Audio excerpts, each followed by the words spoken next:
Hello and welcome back to another episode of Critical Reactions with your host Bryan. We're finally doing it. We're checking out Vektor's Terminal Redux.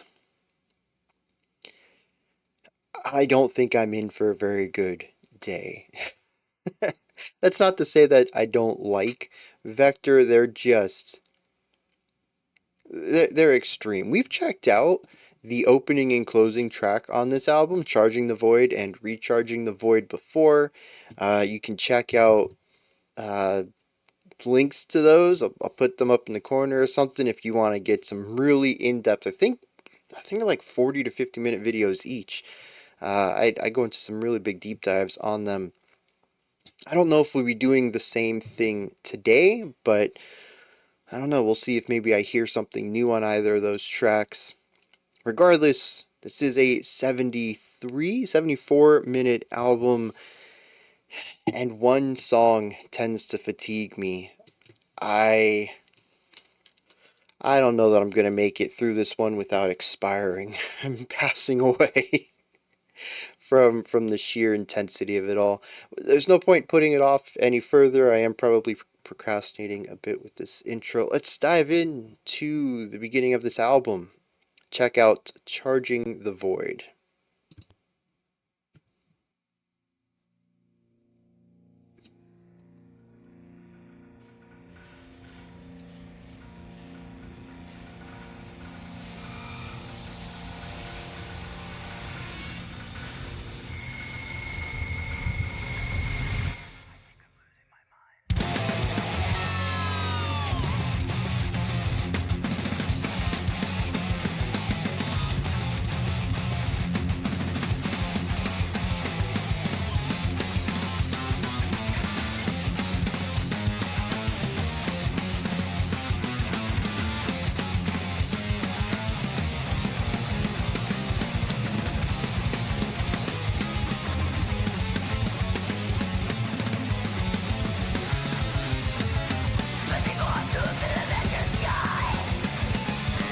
Oh yeah, I forgot they had these vocals.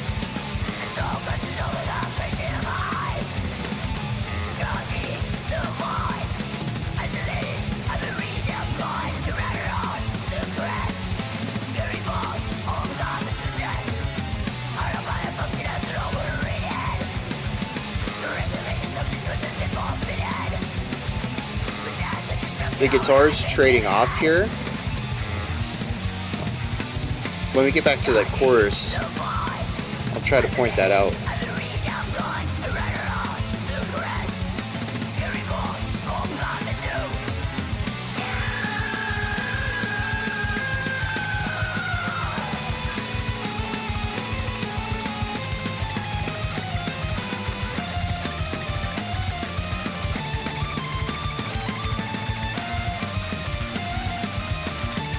I like how the bass kind of goes along with the lead guitar there.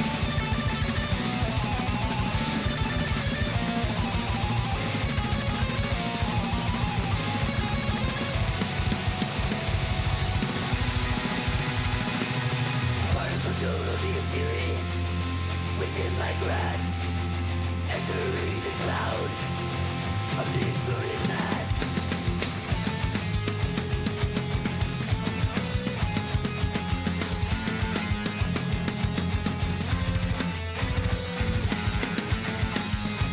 So I actually thought this was in 7 for a second. I do think that the guitar rhythm's a bit awkward, but it is in 4/4. It's just the back half of the guitar riff separates itself from the core downbeat accents.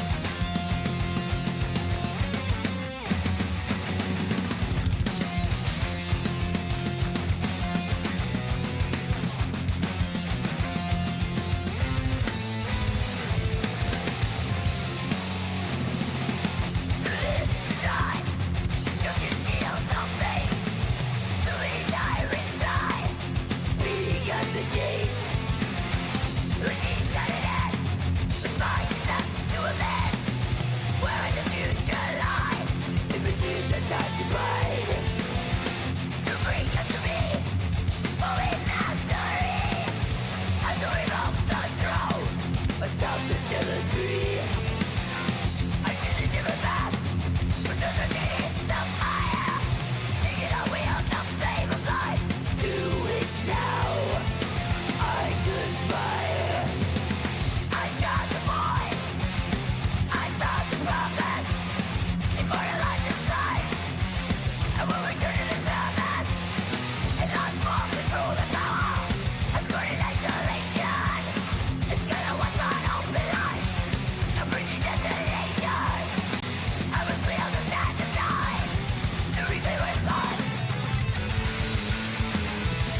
Nice little turn to transition us into this new section.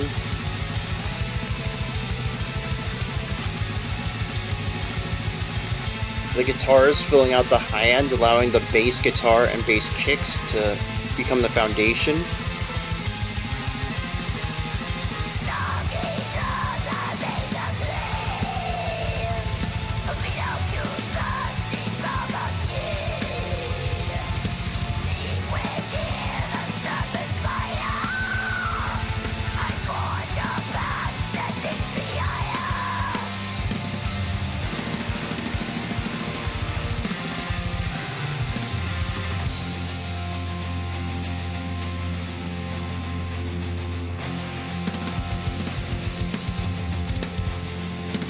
Yeah, that's some fun drum work there.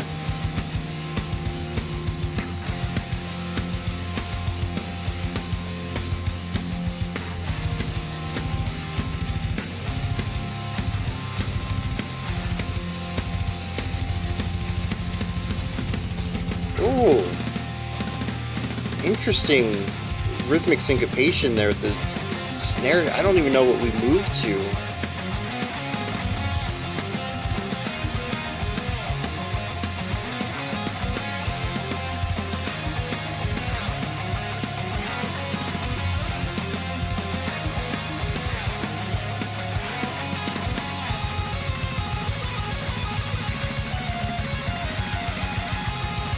There's so many sections that don't really transition well into one another, but I know this is a concept album, and I wonder if I'm supposed to be getting narrative information out of what the guitars are doing, for instance. But since I don't know what's going on in the lyrical part of the story, I'm missing that context.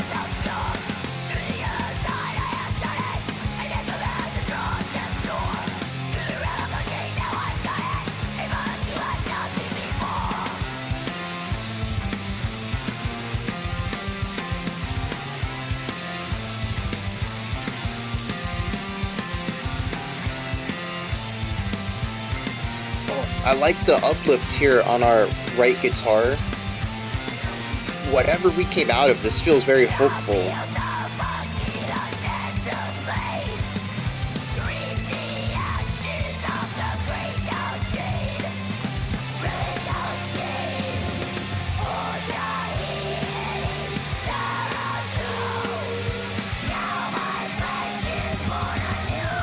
I like the extra vocals.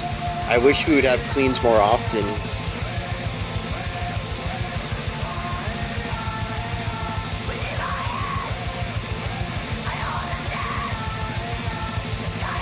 That's a MIDI choir though, isn't it?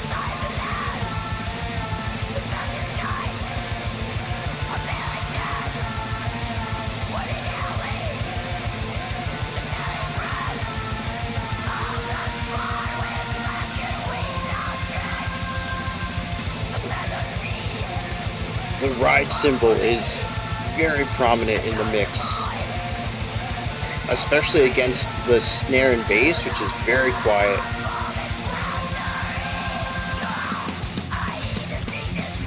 Yeah, see, this snare has kick now.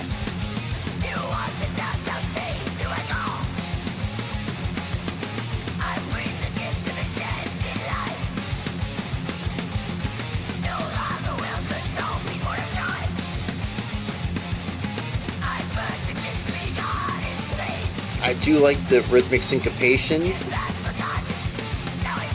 Lines up between the guitars and the vocals.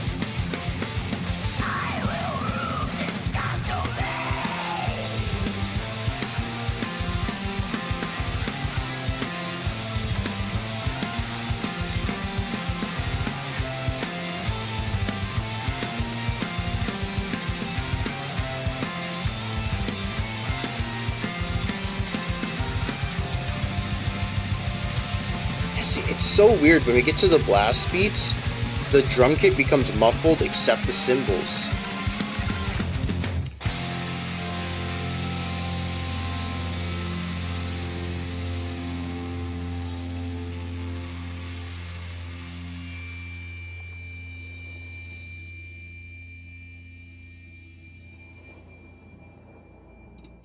Alright, that sounds like it's moving into the next. Yeah, I mean, this is the second time hearing this song. Some things in it were familiar to me. Sort of the spacier, more uplifting, vast expansiveness to some of the guitar melodies. I remembered the thrashy speed. I remember the overwhelmingness of it all. The vocals I didn't, though. Does Recharging the Void have different vocals? I kind of hope that these aren't the vocals we hear all song, but given that the entire first song uses them, I'm going to guess maybe I just don't remember them for whatever reason. Maybe I've just mentally blocked them out. Because we've listened to more than 2 songs as well. I don't remember what the third song was. It wasn't from this album, though. Maybe that one had a different vocal type, and I'm getting that confused, and like it's a totally different album, totally different style. At least maybe vocally, I don't know. But yeah, this is what I was expecting, and I'll tell you what, man. When the song's only 3 minutes in and it's 9 minutes long, and I look at the length, the progress bar, and I'm like, geez, we're only a third through this, and I've had my fill already. I remember speaking about this with the dedicated reactions as well. It's very impressive, and there's many sections of both of the songs that I've enjoyed in the past, but it is really not my cup of tea. This is going to be a tough listen for me, I think. But let's get into some of the stuff that they do. First of all, this is thrash. In fact, the first 4 or 5 guitar riffs in here are, at least to me, very Metallica inspired, early thrashy Metallica stuff. They kind of deviate away from that, and we get to see some more, I don't know if I should necessarily call it progressive elements. I think overall this is a progressive song, given that there's like 35 riffs in here or something like that. Your average thrash band is not putting that many riffs into a single track, but yeah, it's a little bit more than I would expect of stereotypical thrash. But those first couple of riffs, I was like, okay, I definitely feel where their influence comes from. But what I find really interesting is that they don't stop there. And I guess it's where some of the progressive elements come from. Maybe this is progressive thrash. I don't think I've ever heard that genre before, but everything else is a progressive subgenre, so why not thrash? But they pair this faster drum playing that emphasizes a little bit less of syncopation, more of a rigidity to the rhythm, and the general speed of the guitars, heavy use of pedal tones, rule of cool metal styling, pentatonic stuff. But we pair that with black metal shrieks. Well, maybe they're not so shrieky. There was one shriek in here, though. Really high pitched. I have no idea how the dude made the sound. Just bonkers stuff. But a general black metal harsh vocal is what we hear throughout most of this. We also move away from the darker, heavier harmonies that we have at the beginning of the song and explore brighter, more uplifting stuff. We didn't really enter into anything that I felt was spicy chordally, but we did have some of those moments that seemed to explore a type of positivity that ran in contrast to the general gritty sound that we have in the more metallic sections. I found that to be rather interesting. We do have blast beats towards the end of the track at like 7 minutes, and then at 9 minutes for the finale. It's definitely thrash metal, but it has some blackened inspiration to it. It has progressive tendencies. The structure is rather progressive.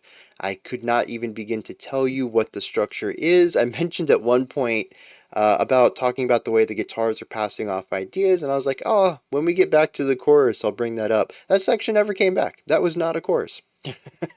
At least not that I heard. Maybe we did come back to that section lyrically, but it was with different music, so it was a lyrical chorus, but not a musical one. I have no idea. I never heard that idea. a second time for me to point out what I was hearing, though. And so we do have this general mishmash of a lot of different sounds on this track. Yeah, I guess let me just highlight that real quick.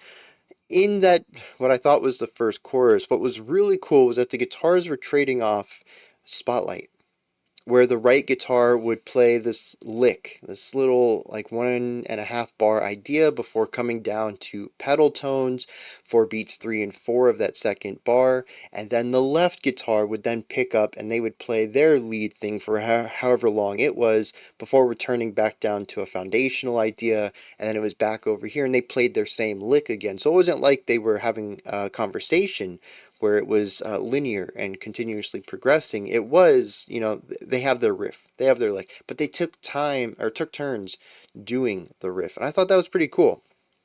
It allowed the section to feel a bit more dynamic and gave a little bit of insight into the compositional method, which we actually hear a lot of in here. There's quite a few sections with both guitars playing the same thing, that the very old school metal sound right there. But there's, I think, just as many sections where the two guitars are doing wildly different things. Yeah, wildly is probably the wrong adjective for that, or adverb. But they are doing different things. Sometimes a bit more similar than in other sections.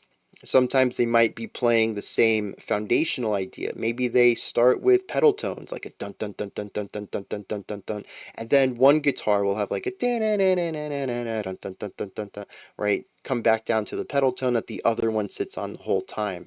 And so there's just ways of splitting the two instruments up. Sometimes they're doing vastly different ideas, almost counterpoint in ways. Sometimes they're doing call and response. Sometimes it's a mild variation. But I do think it's pretty cool that, like I said, just as many times I think that they were doing the exact same thing, there's as many times where they're deviating to some degree. And I love that contrast.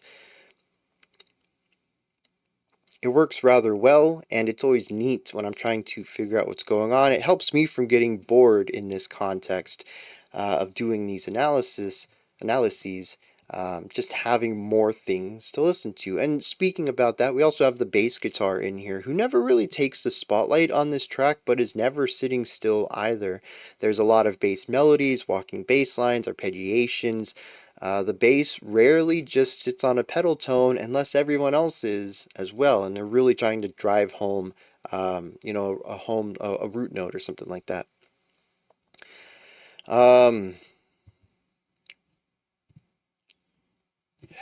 This song is a lot though, right? I mentioned I was already kind of fatigued around the 3-minute mark, and a lot of that comes down to just how much music they're cramming into the song. As I mentioned, there's like 30 riffs in here. Bands don't do that. Usually for a good reason.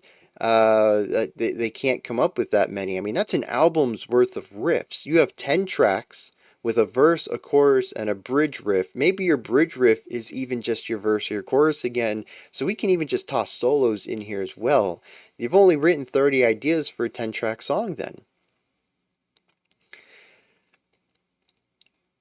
And they put an album's worth of riffage for most bands into a single track. It creates the feeling of a lot. Now, ooh, I might catch some flack for this. I don't think every idea is solid. Some of the riffs just feel fine. There are some cool riffs in here, for sure. When you throw 30 out, some of them are going to stick. But I also think a lot of it is sort of just filler. Not that it's bad, but that, they had to extend this section out. This is a lyrically heavy song. There's probably a lot of lyrics based on how many times I heard the vocals and how long the song is. You need to have music underneath that for the story to be told. It is a concept album. We're going to have a lot of information, I'm going to assume, from the lyrical side of things. But you gotta have music. And so they put music there. Sometimes that music is very cool. I could hear that riff on its own without the lyrics, and I think it'd still be fine. Other times, yeah, it's a riff. It doesn't really stand out. It doesn't do anything that impresses me. It's not as cool as the last one we heard from the last section, but it's there. And this is definitely quantity over quality. Now, I think there's going to be some comments in the comment section. We're like, no, Bryan, you're totally wrong. I love every riff on this album. Yeah, that's fine, dude. I'm not saying that you can't. If this is your cup of tea, I'm sure everything's going to be phenomenal. I'm going to end up being a bit pickier because this is not my cup of tea. Because I'm not really a fan of thrash. I'm not really a riffy guy to begin with. I do really love, though, the melodic sections here. I think they're rather consistent. Again, nothing really stood out to me as phenomenal, but I think they all did what they needed to do to fill in this space, and usually with something new and interesting. Many times that the guitar ended up taking lead away from the vocals was to present a harmonic shift, usually to run in contrast to it. If the vocals are dark and goblin-y and gritty, the guitar tends to contrast that with being bright, vibrant, clear. A little bit of grit because it is an electric guitar in a metal song, but still a type of clarity to it. So on purely timbre, it's a strong contrast, but usually harmonically and melodically, as well as vocals don't really have much melody to them, there's strong contrast there as well. These also tend to have a really strong linear focus to them. We remove the elements of licks or riffs and try to find something a bit more linear. That isn't consistent across the board. There were some times when the guitar took spotlight, but ended up playing something cyclical, riff, a little two-bar idea over and over. But even those tended to have variation, where maybe the first 6 beats of the two-bar phrase is identical every time, but it has a different punctuation or stinger at the end of it to create this feeling of cyclical linearity, of always doing something new, but using a callback within that linear idea.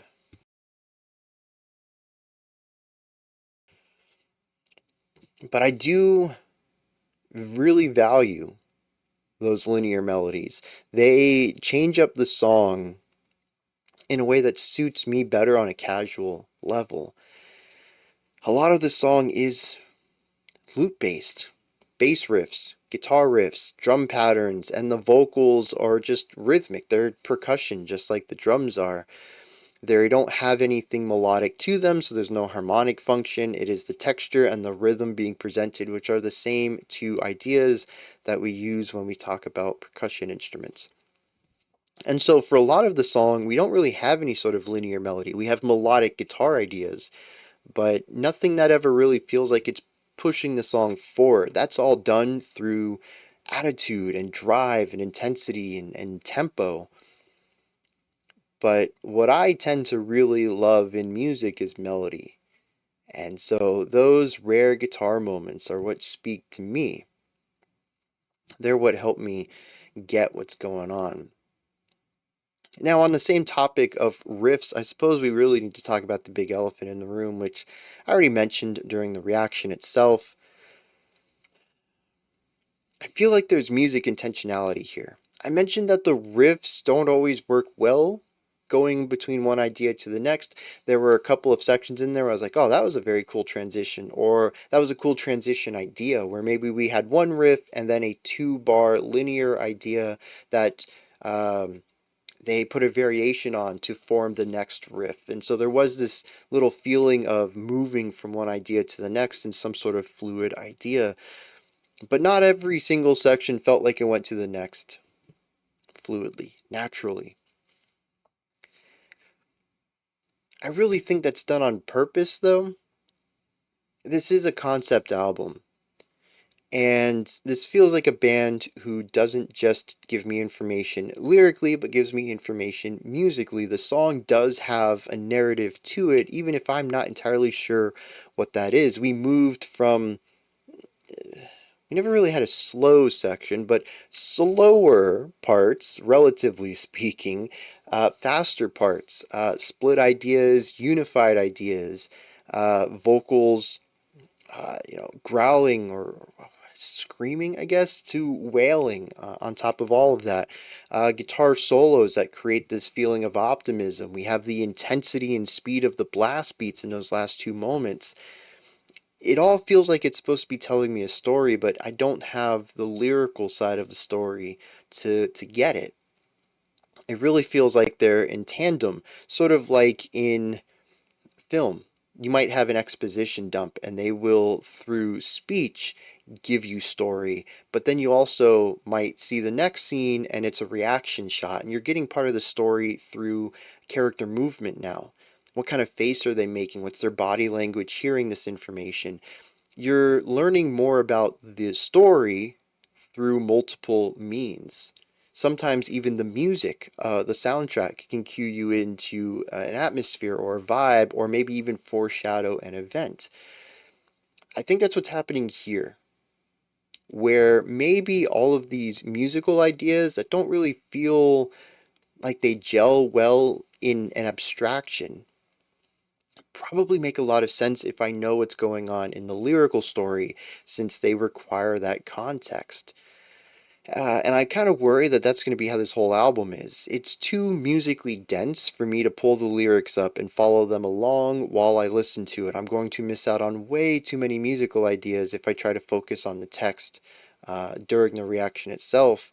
But otherwise, I just don't know how I'm going to get any sort of grasp on what the musical writing is supposed to represent in the story during this first listen. And for that, I do think that this is an album that, for me at least, would require a second or maybe even a third listen to kind of see how the lyrics and music fit around each other.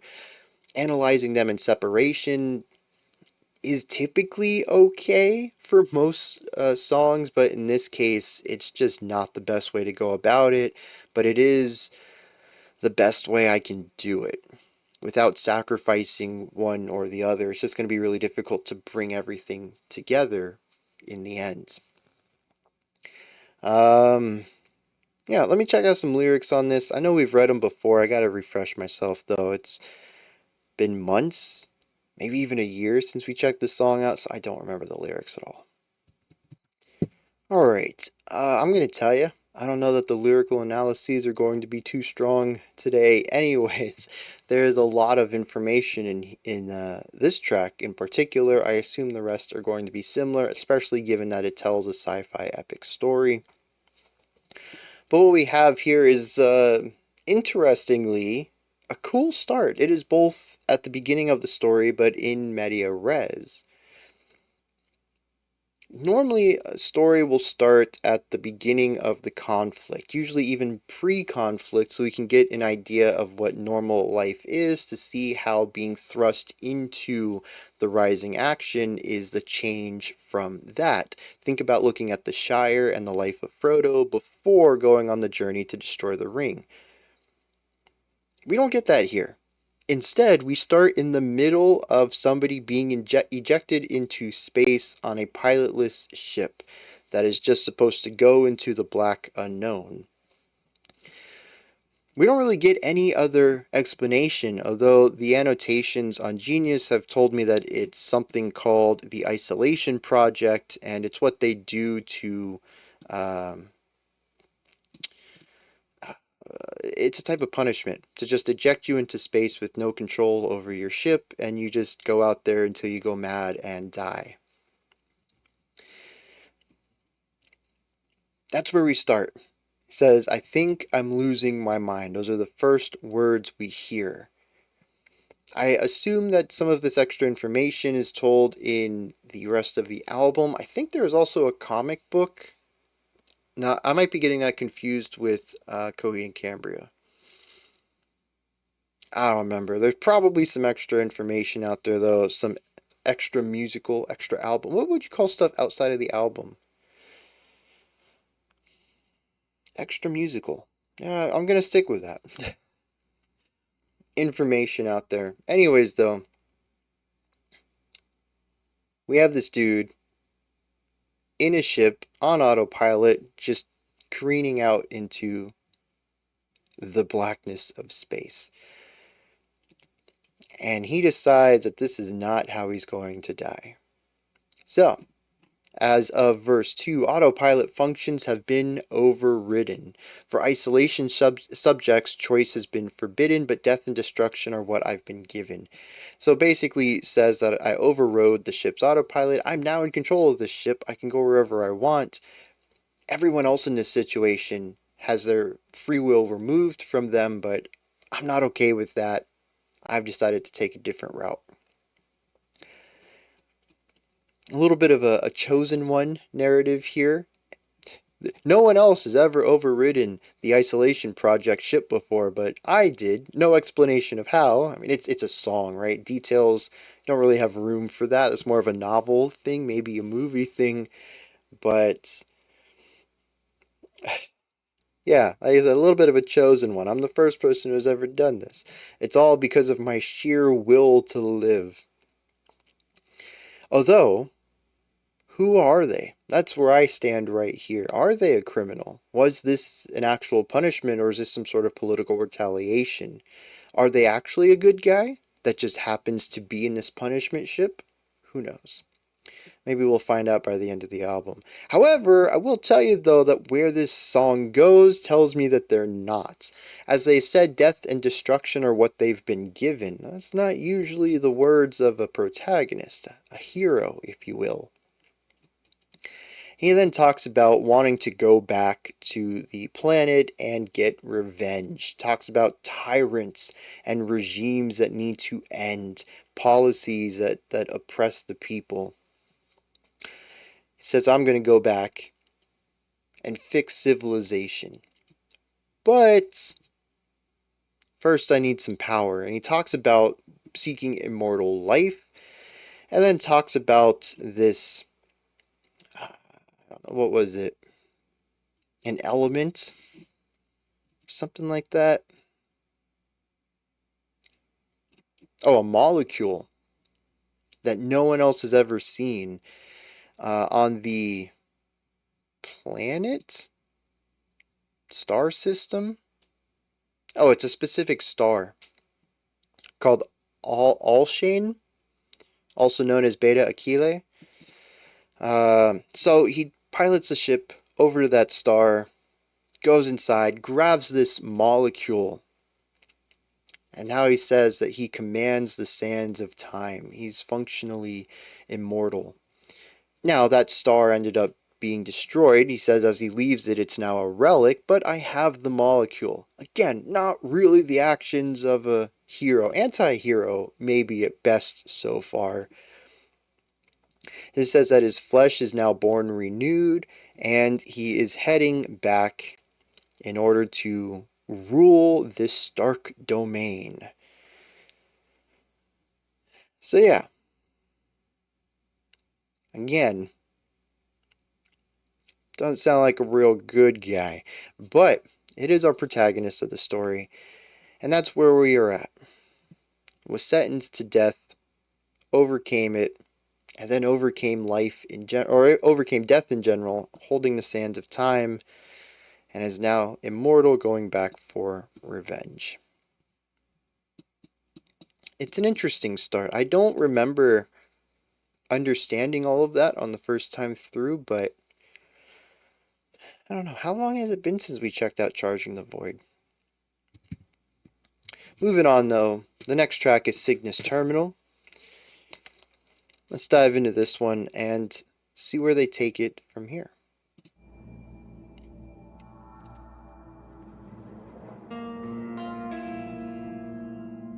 Ooh.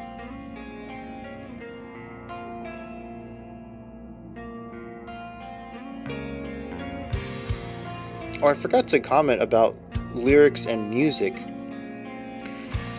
The high intensity parts of the last track could easily have been going to this star and destroying it while obtaining this molecule. Could have been about the dangers of the planet, all sorts of stuff. Like I said, musical storytelling that I don't know that I'm always going to be able to pick up on.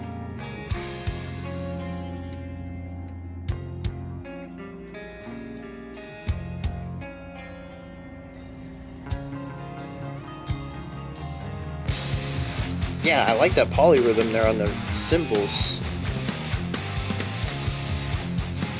And it did help pave the way for this triplet feel here.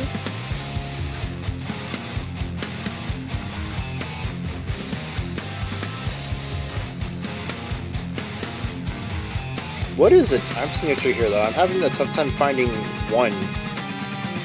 Oh, there we go. 1. There, yep.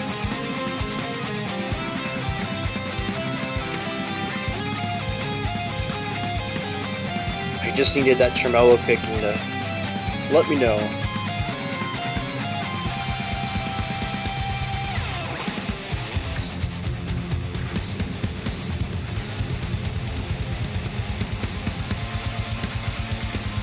Ooh. Interesting too, we have a refocus away from riffs almost to something atmospheric and texture based.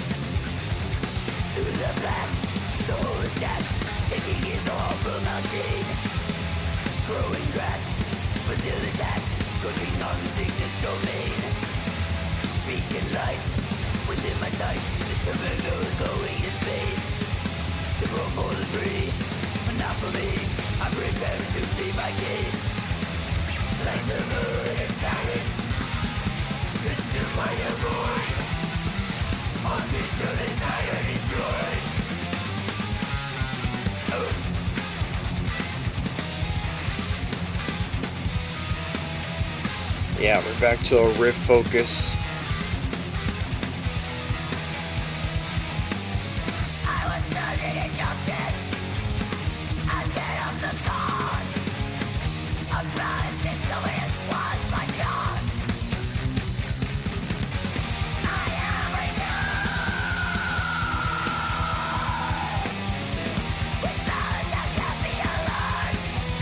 Yeah, we have some cool chords here.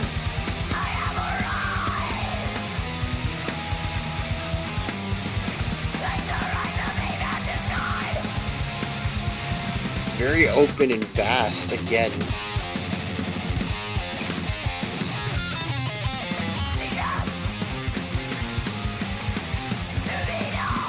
Okay, I can kind of get behind that.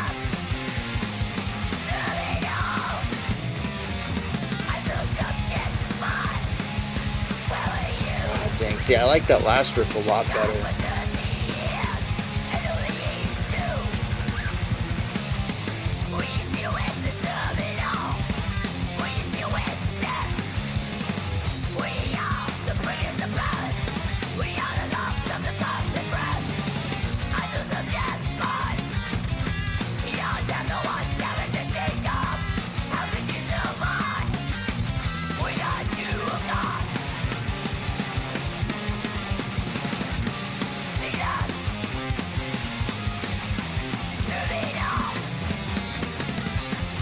Yeah, see, I like this. This is a nice little riff. It has like 10% flamenco in it, which is just enough to give it some cool spice.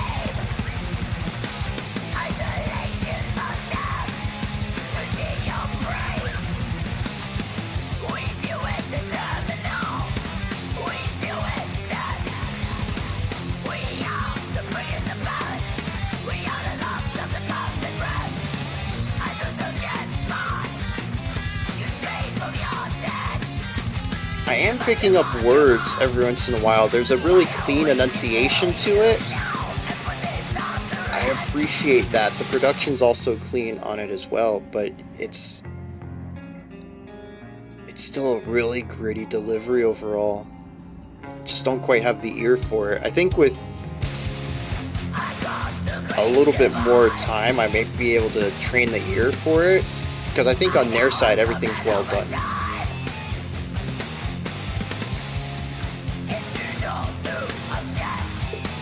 So we're back to the triplet against 4/4.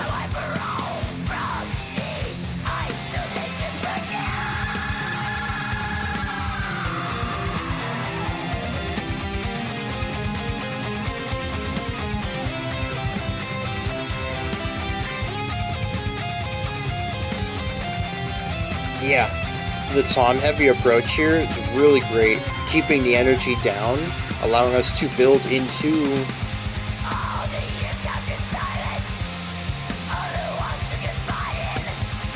excellent bass idea right here.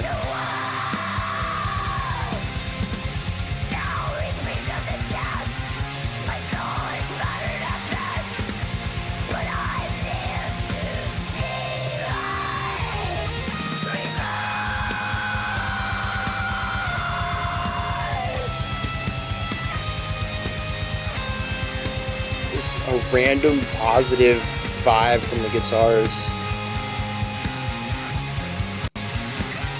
Hear that bass?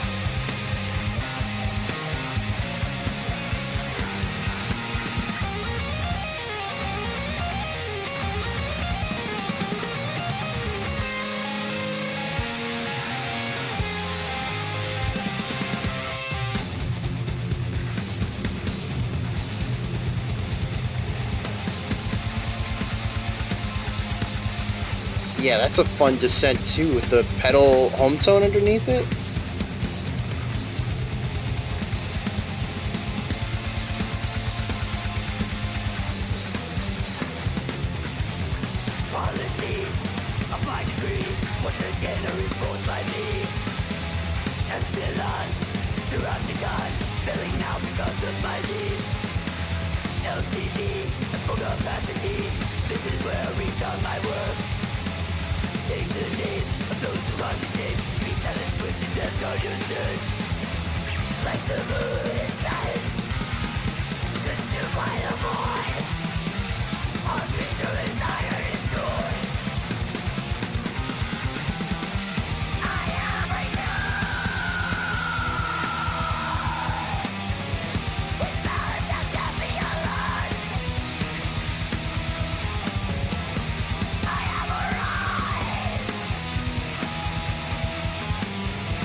I feel like that space is not intended for a stopping point, but one to create a pocket of pause for the next track to have some strong impact.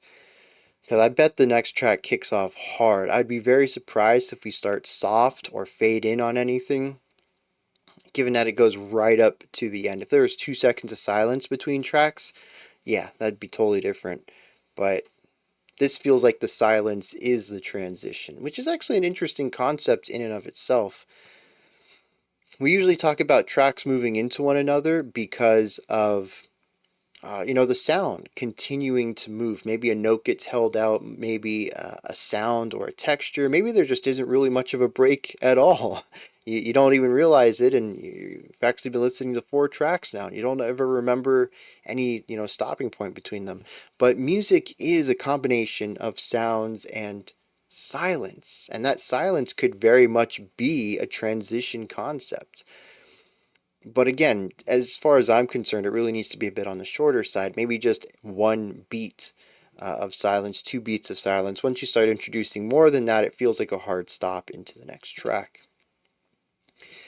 Yeah, I don't really have much extra to say about the track here. I have a couple notes I want to dive into, some thoughts I've had, but so much of this song feels the same as the first song. It's very riff heavy. And there's vocals on top of those riffs, and the drums are doing drum stuff, and it's a lot of a lot of a lot.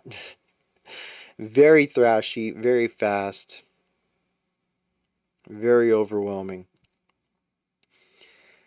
But they did do something different here. We saw it at the beginning of the track and a little bit in the middle. A shift from the rule of cool riff style writing to atmosphere and texture, not worrying so much about does these series of notes sound cool, and more about do these series of notes create a specific feeling or emotion or vibe. The song kicks off and it's eerie, kind of spooky. There's some impending danger. The guitars come in not with, again, anything memorable as far as melody goes. They come in with feeling. We have a very gritty, almost over compressed, muddy guitar sounds. It's there so that we can get the feeling more so than hear the notes. Very different than the rest of the song, than the entirety of track one. There's very clear guitar production and all of that. But here, not so much. We kind of have a traditional black metal, even like a shoegazy white noise compression on the guitars. It just isn't present elsewhere. And it's to really great effect as well. Putting the guitars and the bass and eventually the drums in here, it all comes together to create this mood of eeriness, of ominous creepiness. It works very well, and I think it's a cool side of the band that, I mean, we haven't really heard much of. We're 17 and a half minutes into the album, and we've heard it twice for less than a minute combined, give or take. But I really appreciate it. We move from this into something that's more rhythmically interesting. We have some sort of triplet against 4/4 thing going on, but what's difficult for me in this part was to figure out where one was. The phrasing was never really clear, and I think what I thought was the ending of the idea was actually the beginning, which kind of blows my mind, but that's the only way I could really make things line up. That was until the tremolo picking came in on our right guitar, and I got to hear the beginning of notes, and that gave me a foundational harmonic element that I could follow, and then things lined up. But consistently throughout this track, that triplet idea on the 4/4 continues to come back, and I like that. It's a little rhythmic motif that creates some sort of consistency throughout this song. Even bringing back the more atmospheric, quieter, isolated guitar idea at like minute 4 or whatever from the intro, I thought was a nice callback as well. Something that I mentioned about Charging the Void is that it's just a series of a lot of new ideas. There's so many riffs in these songs. It's like a roller coaster, but riding it blindfolded. You just never really know what's around the corner, and since you never really got a strong grasp of where you were or where you are, where you're going also doesn't really make a lot of sense. And what I liked about Cygnus Terminal is that bringing this triplet motif back every once in a while, returning to that intro atmosphere around minute 4, these were little ideas that gave me postmarkers. I was beginning to build the world of this song. I got context to where we had been and where we are, and so it made where we were going make more sense to me. Charging the Void is a wild ride. Cygnus Terminal makes a lot more sense to me, even though it does a lot of the same things compositionally. We still have fast riffs. We still use a lot of pedal tone. We still have some cool, more positive guitar ideas. We still have screaming vocals.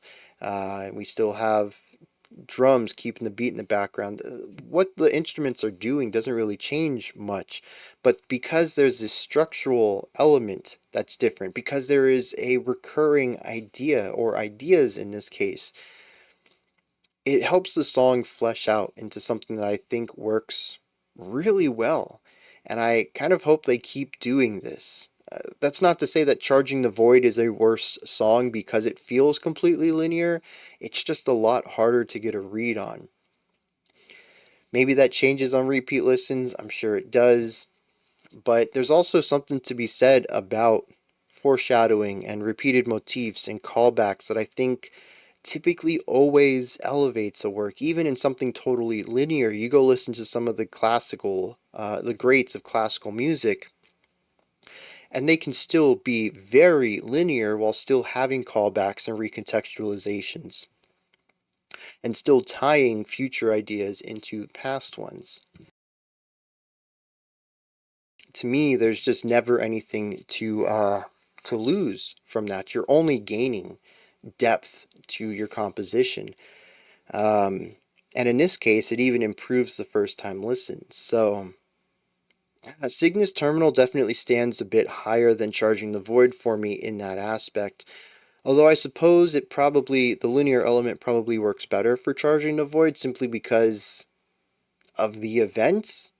It's about a ship that only goes straight. Eventually, the pilot takes control of it, and then we have this journey going to this star to get the stuff, and then going to this other planet. And maybe if the story had started on the original planet, I would have liked some sort of motif to showcase this 180. We went this far out, now we need to go back so we can take this planet over. I would have liked some sort of musical cycle there. But since we didn't start the story there, it's actually a new location of the narrative, so I'm kind of okay with it being more linear from a thematic perspective.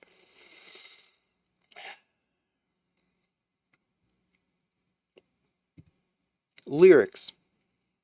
Well, vocals. Nothing really changed here. It's harsh vocals, man. It's just not dynamic enough for me. It's the same vocal all the time. There are minor inflections. I think it has to do with mouth shape. He has some that feel a little lower and some that feel a little higher. And then, of course, there is also his high-pitched wail screams that he's got up there, too. And we did layer them at one point. So it's not that they're completely monotonous, but a majority of it all is very, very samey. And it's just... I don't think it's ever going to work for me, man. Lead elements need contrast. Some sort of contrast. And the rhythmic changes in here just aren't strong enough for me to enjoy them.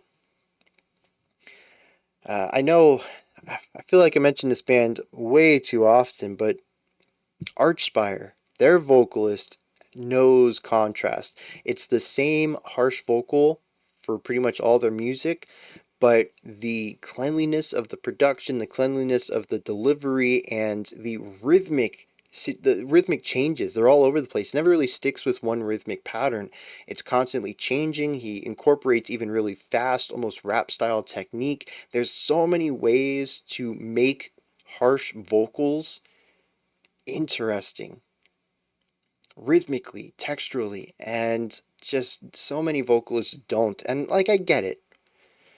You really have to be, I think, wanting to push your craft to get to that point, because just doing the bare minimum is good enough for 99% of metal fans. There's no need, there's no extrinsic need to do that. It really has to come from within to want to master your craft. But also, I suppose there is an element that people like about it. I've talked about this in the past, and I hear comments, "No, dude, I really like it." The vocals end up becoming monotonous. They get pushed into the background. They're sort of like a white noise. Yeah. Yeah, I mean, like I've said before, I get the perspective. There's even tracks that I've done that with, but I don't want to. I always feel like it's disrespectful. They put the time and effort to sing these words with the delivery that they did, to learn the technique, to write the words. Everything had effort, and you're like, it's good background noise. I can't subscribe to that. Obviously, they do, though. These vocalists create the music this way. I guess it's what they want, but I don't think I'm ever gonna like that. And so I do end up wishing the vocals were a bit more dynamic, but there is something really cool here. I heard a couple words. I think the enunciation is very clear. The production is also clear-ish, but between all of that's going on, and there's a lot of stuff going on in these tracks, and the type of vocal compression he's using for these goblin-esque voices, there's just enough noise in there that clutters up some stuff. I think if I could isolate the vocals, I would be able to hear the words very clearly.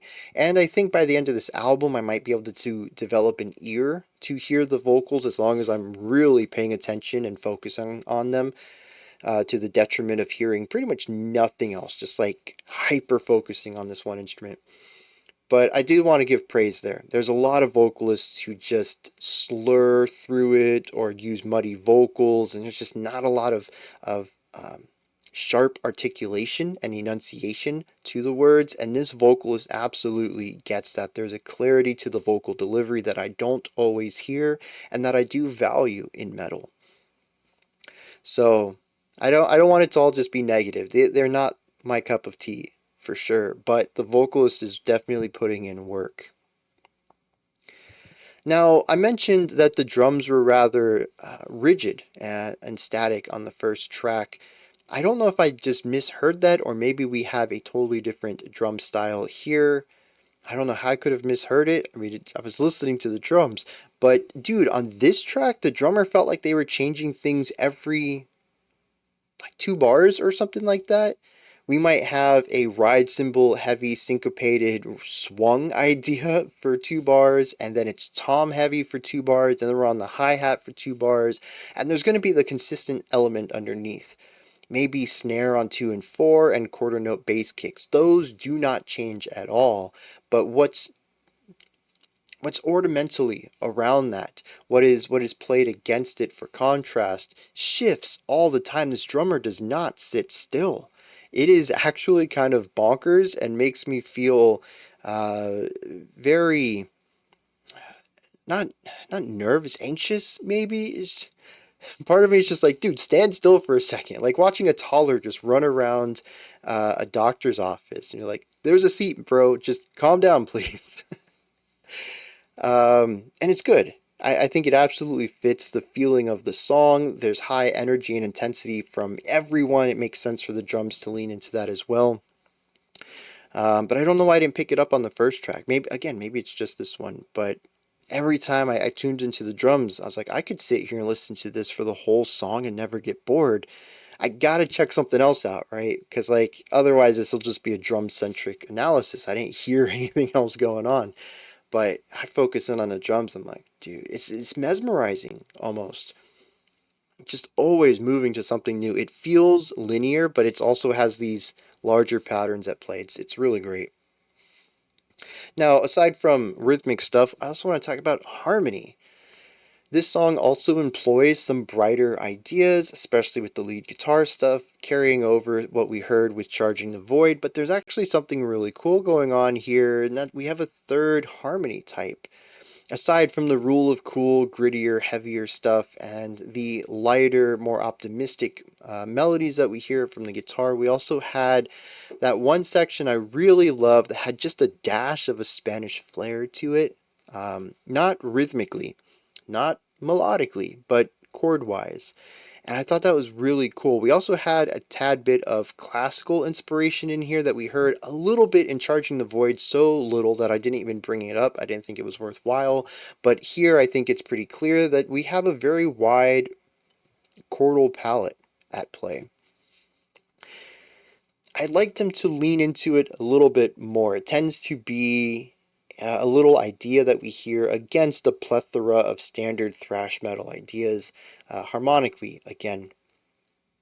But it is cool every once in a while they get this little bit of extra spice. I would actually like them to get really spicy. Give me some jazzy stuff in here. Live within these chords for a little longer. Let's explore them. But I don't think that's what they're going to do, and I don't want to expect that of them, even though it's what I would really love for them to do. But it would also give some of their riffs a bit more personality. Like I said, not all their riffs land for me, and I think it's because a lot of it comes down to how cool does it sound. Everything is really within the same sort of harmonic sound, and it's really down to the textures and the rhythms of the music. It all comes down to the melody itself. And like I said, when you're throwing so many in each song, not all of them are going to be great. I don't think they've hit any duds. I don't think there's any sections where I'm like, that's just a terrible riff to put there. They are consistent at always doing something that works. But again, having a little bit of harmonic diversity would allow some of their riffs to stand out, and it might even make their songs feel more dynamic to me, which is definitely a problem I'm having with these first two tracks. We're about a fifth way into the album, and everything sort of feels the same. Even coming into this section, the first thing I said was, I don't think I really heard anything different enough. This is probably going to be a small analysis section. And it is, because they do what they do very well, which is thrashy riffs. They're really good at that. High energy, high octane, fast metal playing. I think that's going to get a little stale for me. If you really like that, this band cannot disappoint. I almost want to put them in the same realm as Bolt Thrower as far as just how much riffage they put into each song with that consistency. I do think Bolt Thrower tends to have more consistency of strong riffs versus good riffs, but I mean, the idea is, again, we have a band with a lot of music in their songs and no duds. That, yeah, I put that near Bolt Thrower, honestly. Two wildly different types of music, sure, but consistency of riffs and number of riffs per song, I mean, they do a good job. But again, sonic diversity would really help with my attention and my enjoyment of it, which is a subjective, biased thing for sure. But like I said, we're a fifth done with this album, and I'm definitely hoping for some change. I don't think we're going to get any. I know who Vektor is. They know who they are. I'm not expecting anything else. I don't want to dock points because they're not who I want them to be. Yeah, this is a 0 out of 5 album because it's not post-hardcore. Like, that's not a good rating system. Let me check out some lyrics for this, and then we'll see what's going on there. Alright, here we have a track that is about, well, the dude, the protagonist. What is called in this song as ISO Subject 5. Comes back to Cygnus. And they're like, whoa, dude, you're alive? That's like the strong gist of the beginning of this track. It says, ISO Subject 5, where were you? Gone for 13 years and you only aged 2. Your tracker was damaged at takeoff. How could you survive? We thought you were gone. ISO Subject 5, you say that's not your name. Isolation must have twisted your brain. You've strayed from your tests and you must have lost your mind. Why don't we just kill you now and put this all to rest? So they're very confused about this dude returning, which makes sense because Isolation Project is about shipping these guys off into space on autopilot to be isolated. And so yeah, they also notice, though, I think, that no, I don't think that they know that he has this immortality, the ability to control time. But they do say that we deal with the terminal and we deal with death. We're the bringers of balance. We are the lungs of the cosmic breath. So Cygnus is thematically the opposition of his immortality. But he says, I was trapped in silence and I had nothing but my waning sense of worth, but my soul was battered, but now I've seen my rebirth.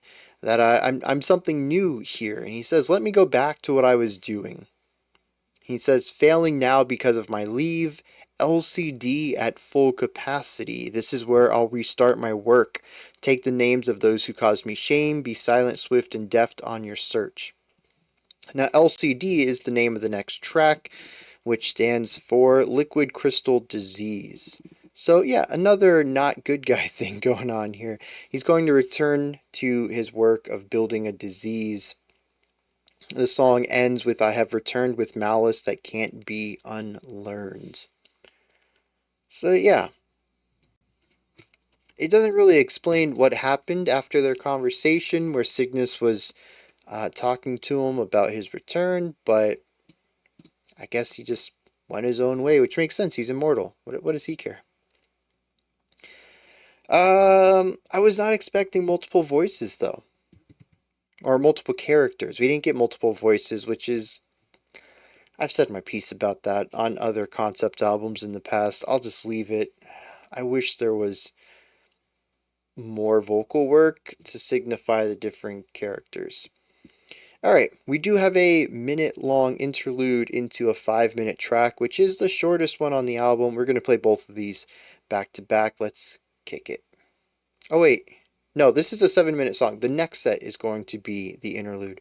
So LCD, Liquid Crystal Disease.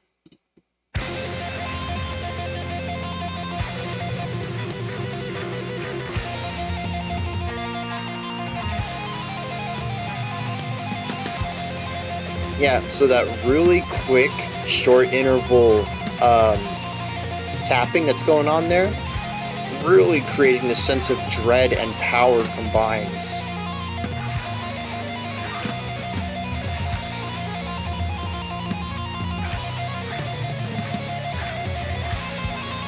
It is sounding a little digital though, right? Liquid Crystal Disease is obviously a play on words of Liquid Crystal Display, which is what an LCD screen is.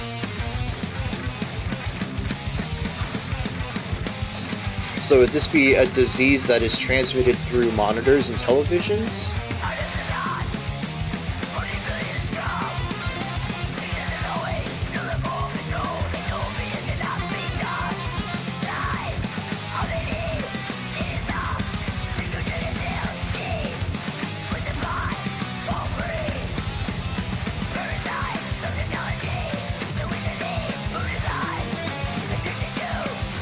Ooh, that was a little fun run-up. Again, just a little 2-beat idea that I liked. And then back to form.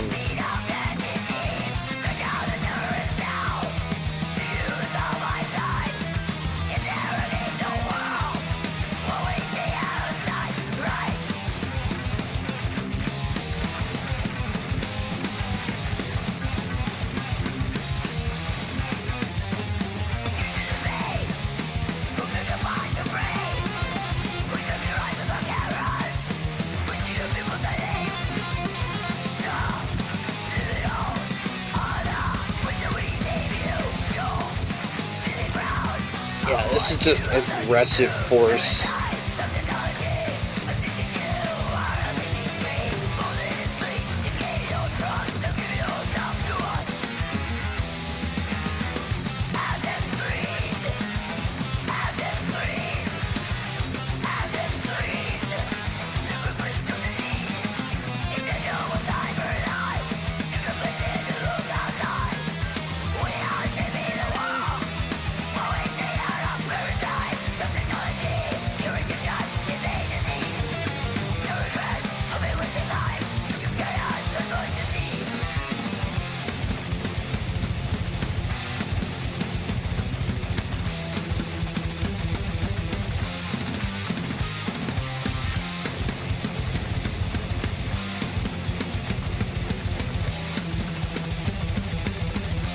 I do generally like the chord progression here,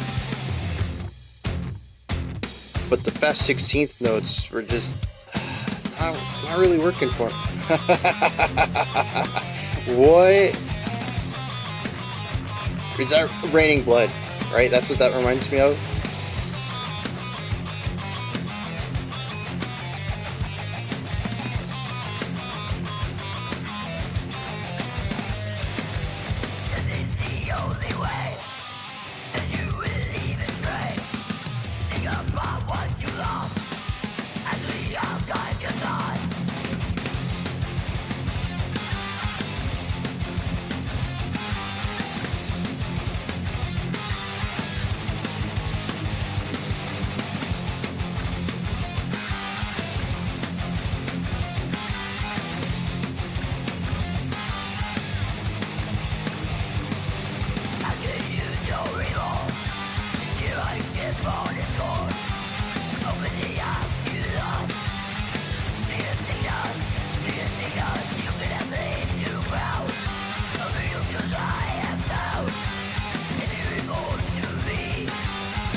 This one happens to have more of these lengthy interludes.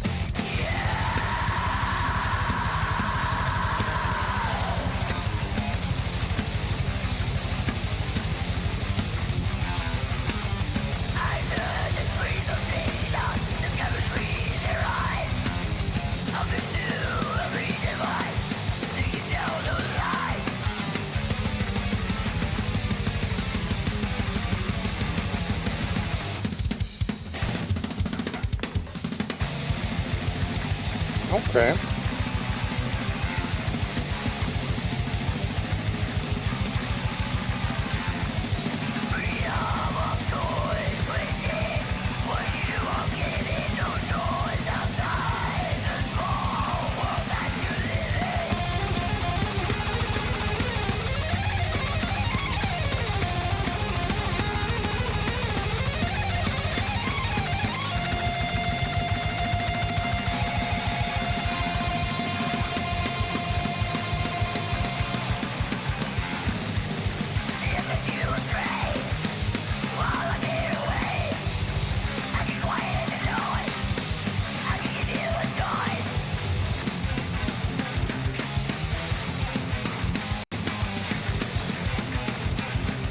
Yeah.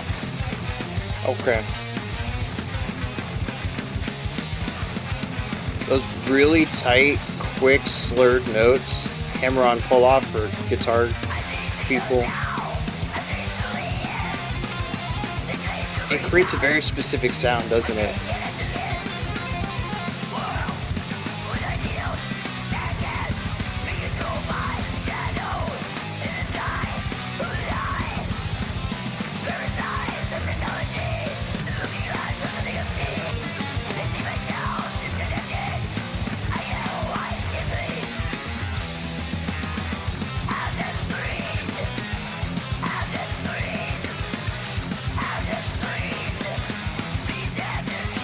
Even that kind of sounds like old platter hard drives.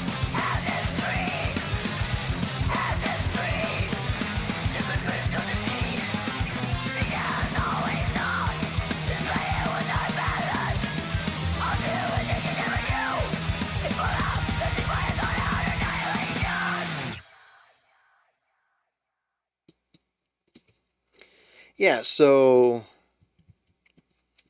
most of what I've said for the past couple of tracks is applicable here. I don't know that I have a lot of new insight into this. Vektor does what Vektor does well. They play fast, they throw a lot of riffs out there, and they kind of get a little proggy with stuff. Sometimes with structure, sometimes with harmony.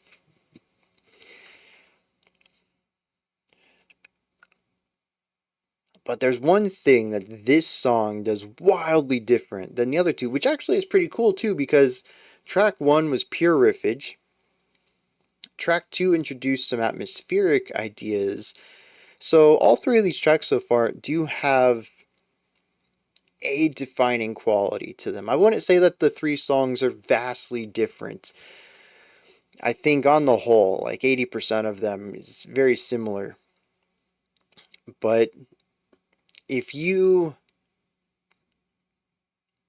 gave me specific portions of all three of these tracks, I'd be like, no, they're very different in these regards.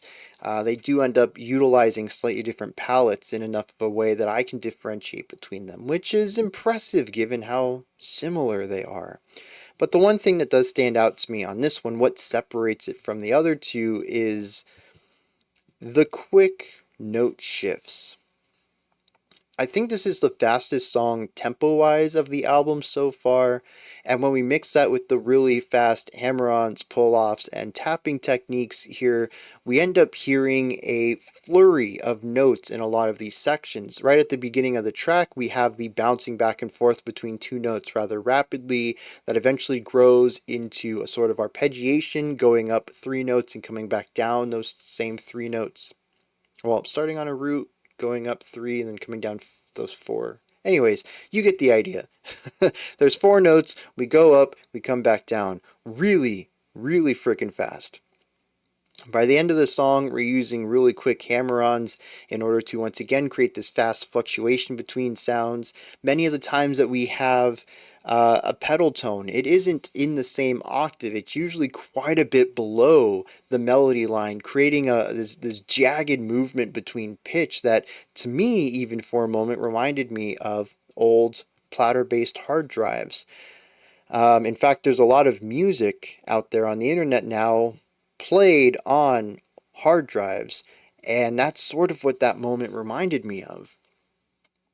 And so a lot of this speed mixed with the quick movement of these ideas and the sheer grit of the compression and production of the guitar tone on them, all of it feels rather digital to me.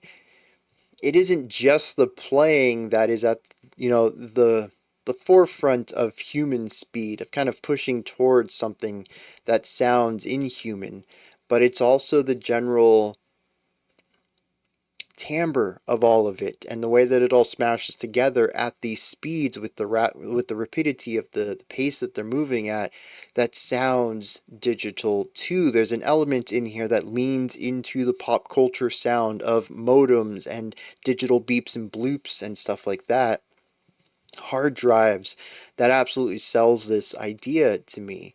The other two songs haven't really felt sci-fi in any way. They are thrash metal songs through and through, with a couple of interesting harmonic elements, a couple of chords that spice things up a little bit, but this one feels consistently digital, of technology. And I really enjoy that, especially since it comes across in multiple ways. I don't think we get any harmonic thing here, but the riffs themselves they're creating, the compositional element mixed with the production of everything, is what really sells it. It is a multifaceted element that creates this characteristic for the song. I like that. And it's so consistent that, to me, it's not a fluke. They knew that playing at these speeds with these massive gaps, or alternatively with the smaller gaps, depending on what kind of digital vibe they're going for, is going to present these sounds, is going to mix into pop culture's media of science fiction, computery, digital sounds, and immediately create this connection there. I don't know if this is always going to hold up. That is to say, in 50 or 60 years, are people going to make these connections also, or is this going to feel dated? Oh, they're making sounds of modems from back then. You have to be a bit older. You might have to have an old grandpa who lets you know that that's what they're doing. And then play some old... is YouTube still going to be around in 50 years? Yeah, why not? Play some old YouTube videos to let you know why they're making the sounds this way. I do think it will eventually feel dated, but growing up in the 90s, a lot of this feels right. And I love that.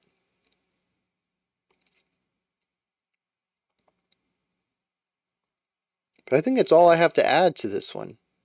Otherwise, it just carries the torch of what they're already doing. And, for better or worse, many of the things that I really enjoyed in the other tracks are still present here, and the elements that I didn't really enjoy are still present. Vektor is still who Vektor is. Let me find some lyrics for this one. I'm really curious what they're going to do with an interlude and just a 5-minute song. Alright, moving on with the story. He has created his liquid crystal disease, which, as I mentioned, was a play on words on liquid crystal display, which is some technology in some of your screens, monitors, TVs, phones. And the disease itself, I was expecting some sort of techno disease, like a virus, but that could also infect humans. It's not quite as wild as that. In fact, it's social commentary, not something I was expecting in here, although from that perspective, I've begun to see where maybe they could be approaching some social commentary on all of the tracks so far. I don't necessarily think it's what they're aiming for, though. We'll see as the album progresses if that's what they're doing. But so far, I think this is the only one that is on the nose about it. It's about utilizing displays to control people. Ooh, social media bad. No, I'll give them props. They did a fantastic way of working this into the context of the narrative and making it where on its surface level it works, but it also works as a metaphor for the way that screens control people today, the addictiveness of social media. But anyways, he says, I'll supply the technogenic disease. Parasites of technology will be easily moved in line, addicted to the use of our exclusive rights. It says that we'll track down terrorist cells to see who's on our side. So basically, if you don't fall in line with the addiction, we're going to figure out who you are. What else we have here? There's a lot of words that do a lot of repeating. He'll state an idea and then reword it and then reword it and then go to a new idea and then reword it and then reword the first idea. Sometimes that might just be bringing a chorus back. But the song in general is just about utilizing screens to control people. And there are some cool stanzas here, but a lot of it is just a repetition of it. At one point, though, he says, death is the only way that you'll ever stray. We have so much control over people now. Interestingly, he also says, we will archive your thoughts and use your remorse to steer my ship on its course. I want to take this a bit literally and assume that they have technology to use emotion as energy of some sort. Monsters, Inc. style, if you will. It's kind of left at that and never brought back up again, so I don't know how important it is, but it is a very specific set of lines that I can't really read anywhere else. However, he decides he can combat this. I want to use your energy to build my empire, and I have full control over you, but yeah, if you die, I kind of lose that, don't I? If only I had something that could I do have something to subvert death. The Enocules. Enocules? And Inocules. I don't know. I don't know how to pronounce that. Enocules. Inocules? Inocules? I think both would be fine. I guess it really depends on its origin. Anyways, he says, if you'll bow down to me and just give me your undying servitude, I will give you undying life. I'll give you a little bit of this so that you can live forever. From here, he has cameras reading everybody's eyes, affixed on every single device, trying to figure out if anyone is telling lies, trying to still suss out any resistance. By the end of the song, he realizes that he can bring chaos. No, he can bring balance to a chaotic world where the Cygnus terminal had believed that balance was in free will, that having that chaos, that unbalance, was a form of balance. Our narrator here doesn't believe in that. Full control, full balance. Any dissenters, at the end of this, he says, I will perform a full cleansing by a thought-out annihilation. Any dissenters will be annihilated. And that's how the song ends.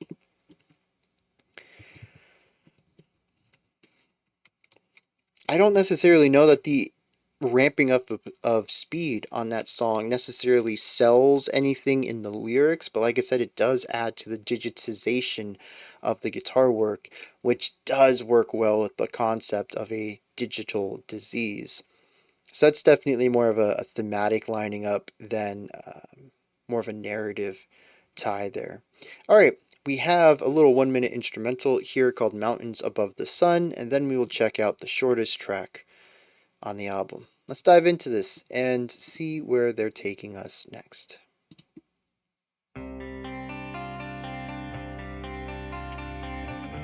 Starts as an arpeggiation and then shifts a little bit. An arpeggiation is a very specific rise and or fall of notes.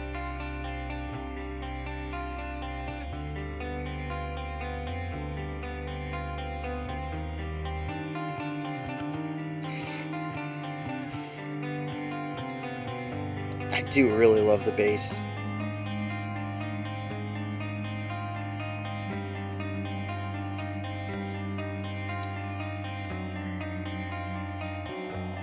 Once again, ducking into something a bit more ominous. Yeah, I like where that harmony came. Yeah, that's just so clean.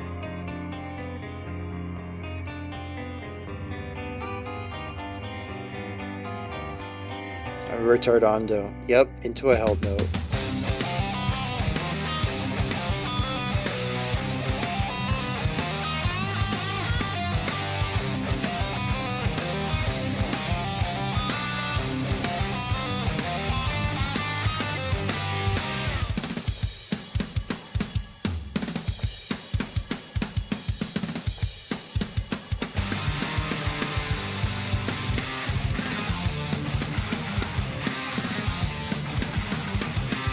That's the second more interesting drum break that we've heard on this album so far.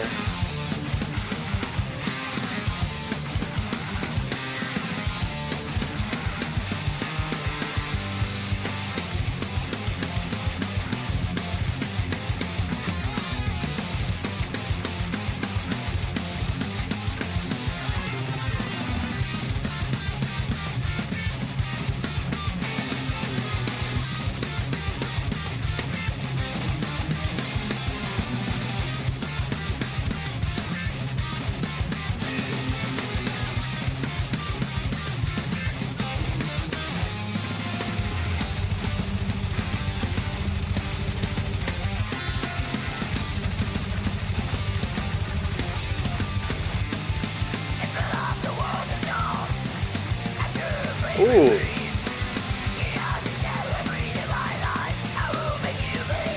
That guitar riff kind of has a punky feel to it. I think based on notes.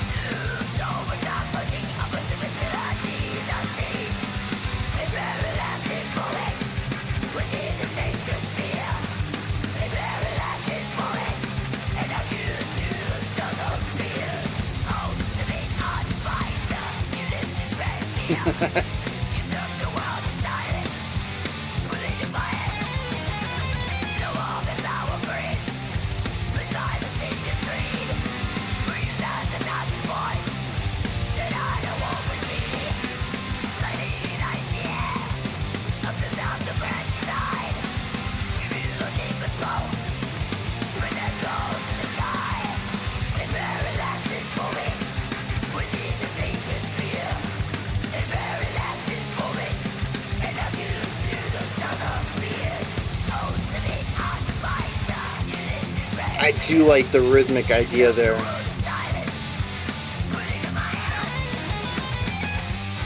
It doesn't show up anywhere other than the phrase Ultimate Artificer, but it's so good there.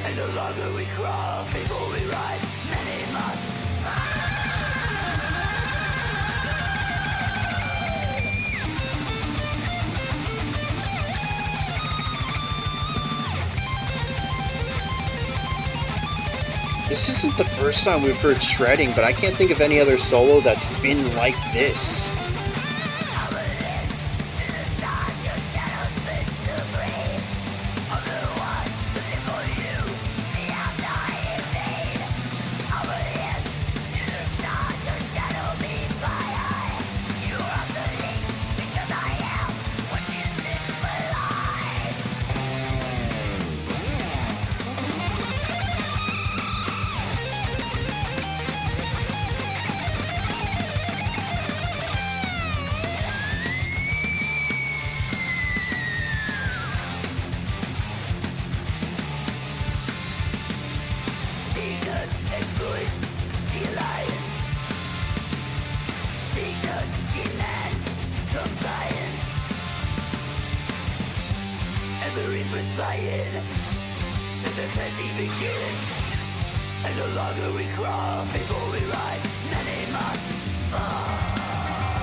Ooh, a little bit of reverb we haven't really heard before.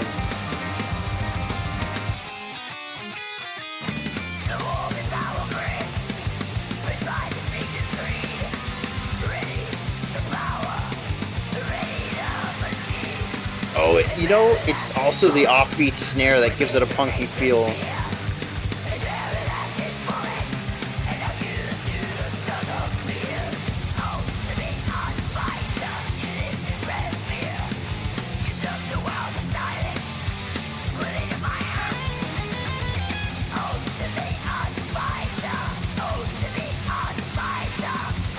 Yeah. That's just classic Rule of Cool syncopation there.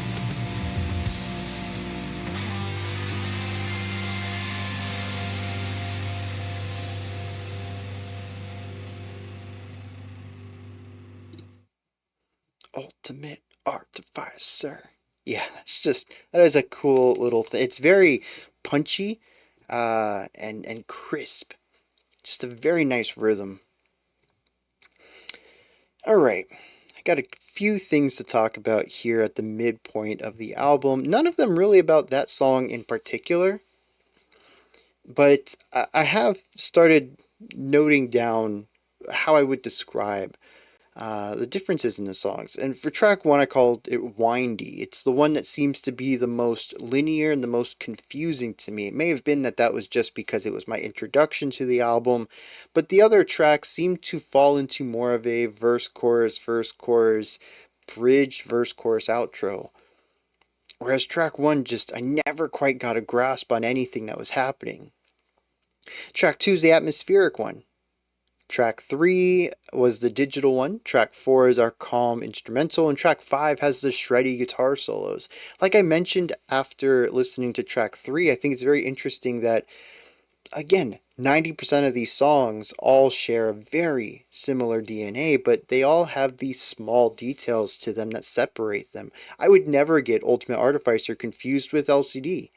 They're two wildly different executions on the same blueprint, on the same idea. It's very cool to hear all these changes.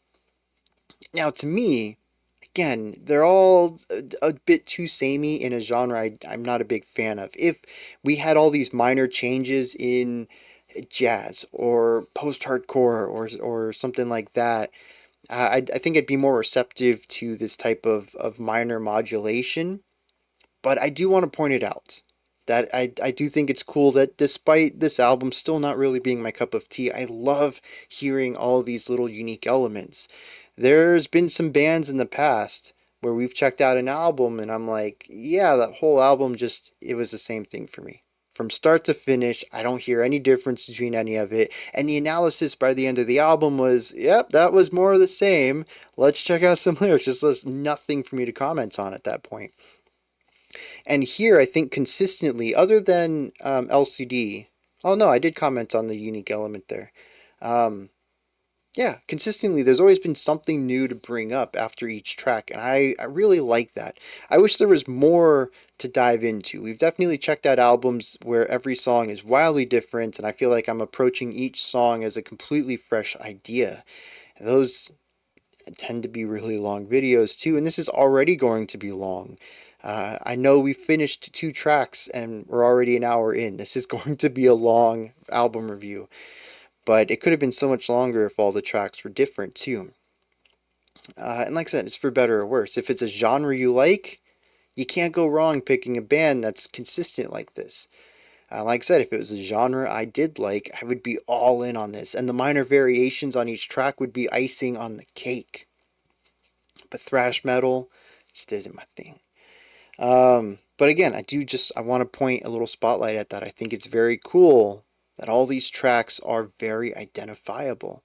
Maybe not every single moment. I'm sure there's quite a few places where you can give me an 8-bar phrase and I'm like, that could really be any song.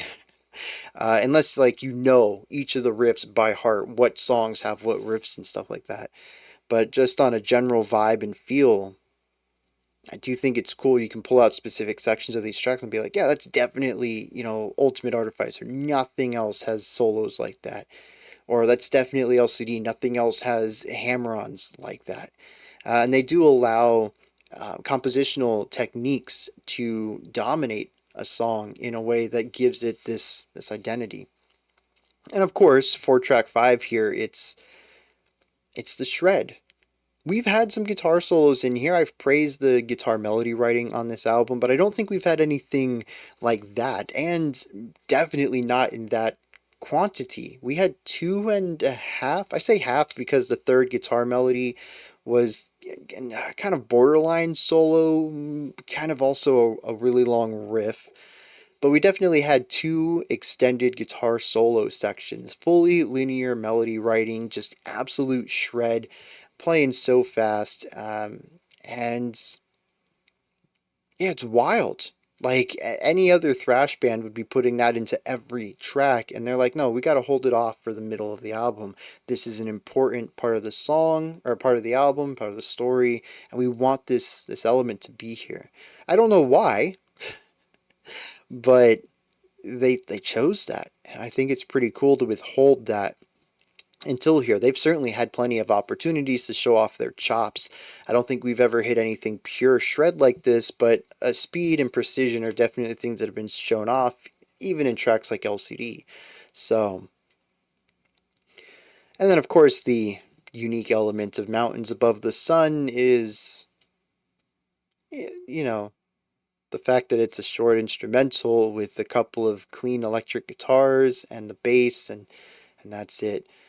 Not a lot of movement, not fast speed, no drums. It's very clear how that's different. But it also creates a point of contrast. I haven't really brought this up because I don't think it's fair totally to talk about this in, pertaining to this album. But aside from that 1 minute interlude, we've had like 30 minutes of just running at 10 out of 10 intensity, volume, speed.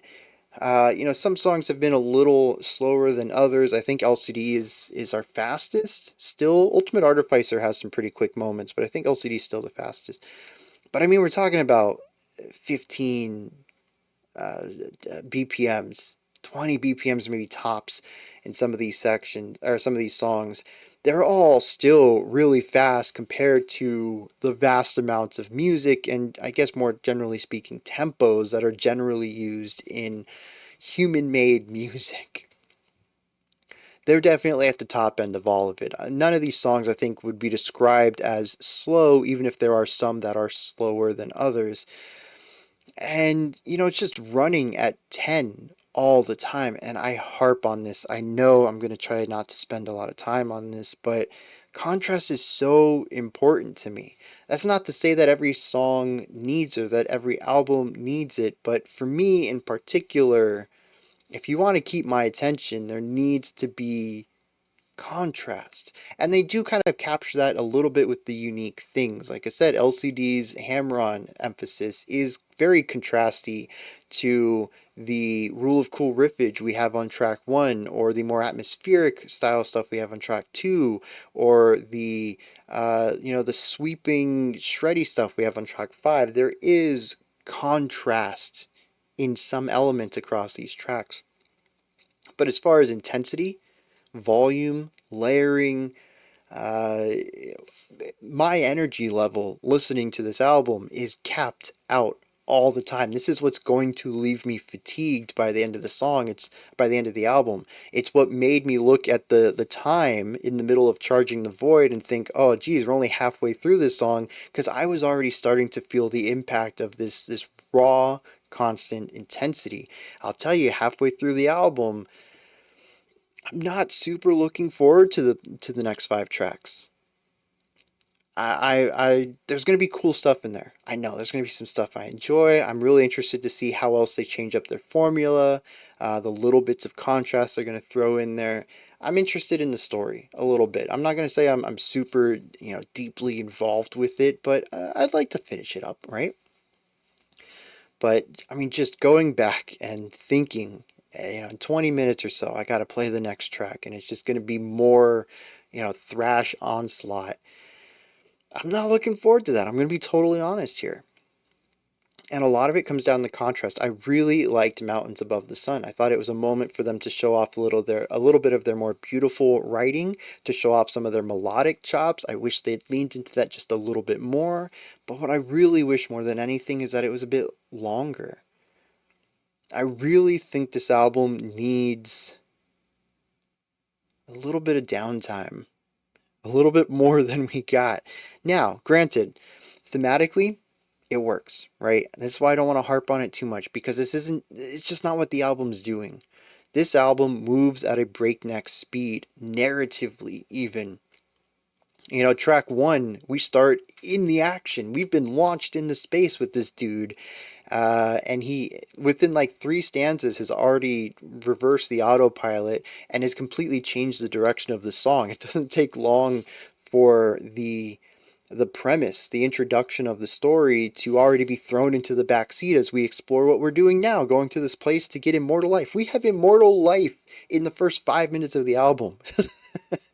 This album is not playing around. It doesn't care about pacing. It doesn't want things to feel good. It wants things to feel ridiculous.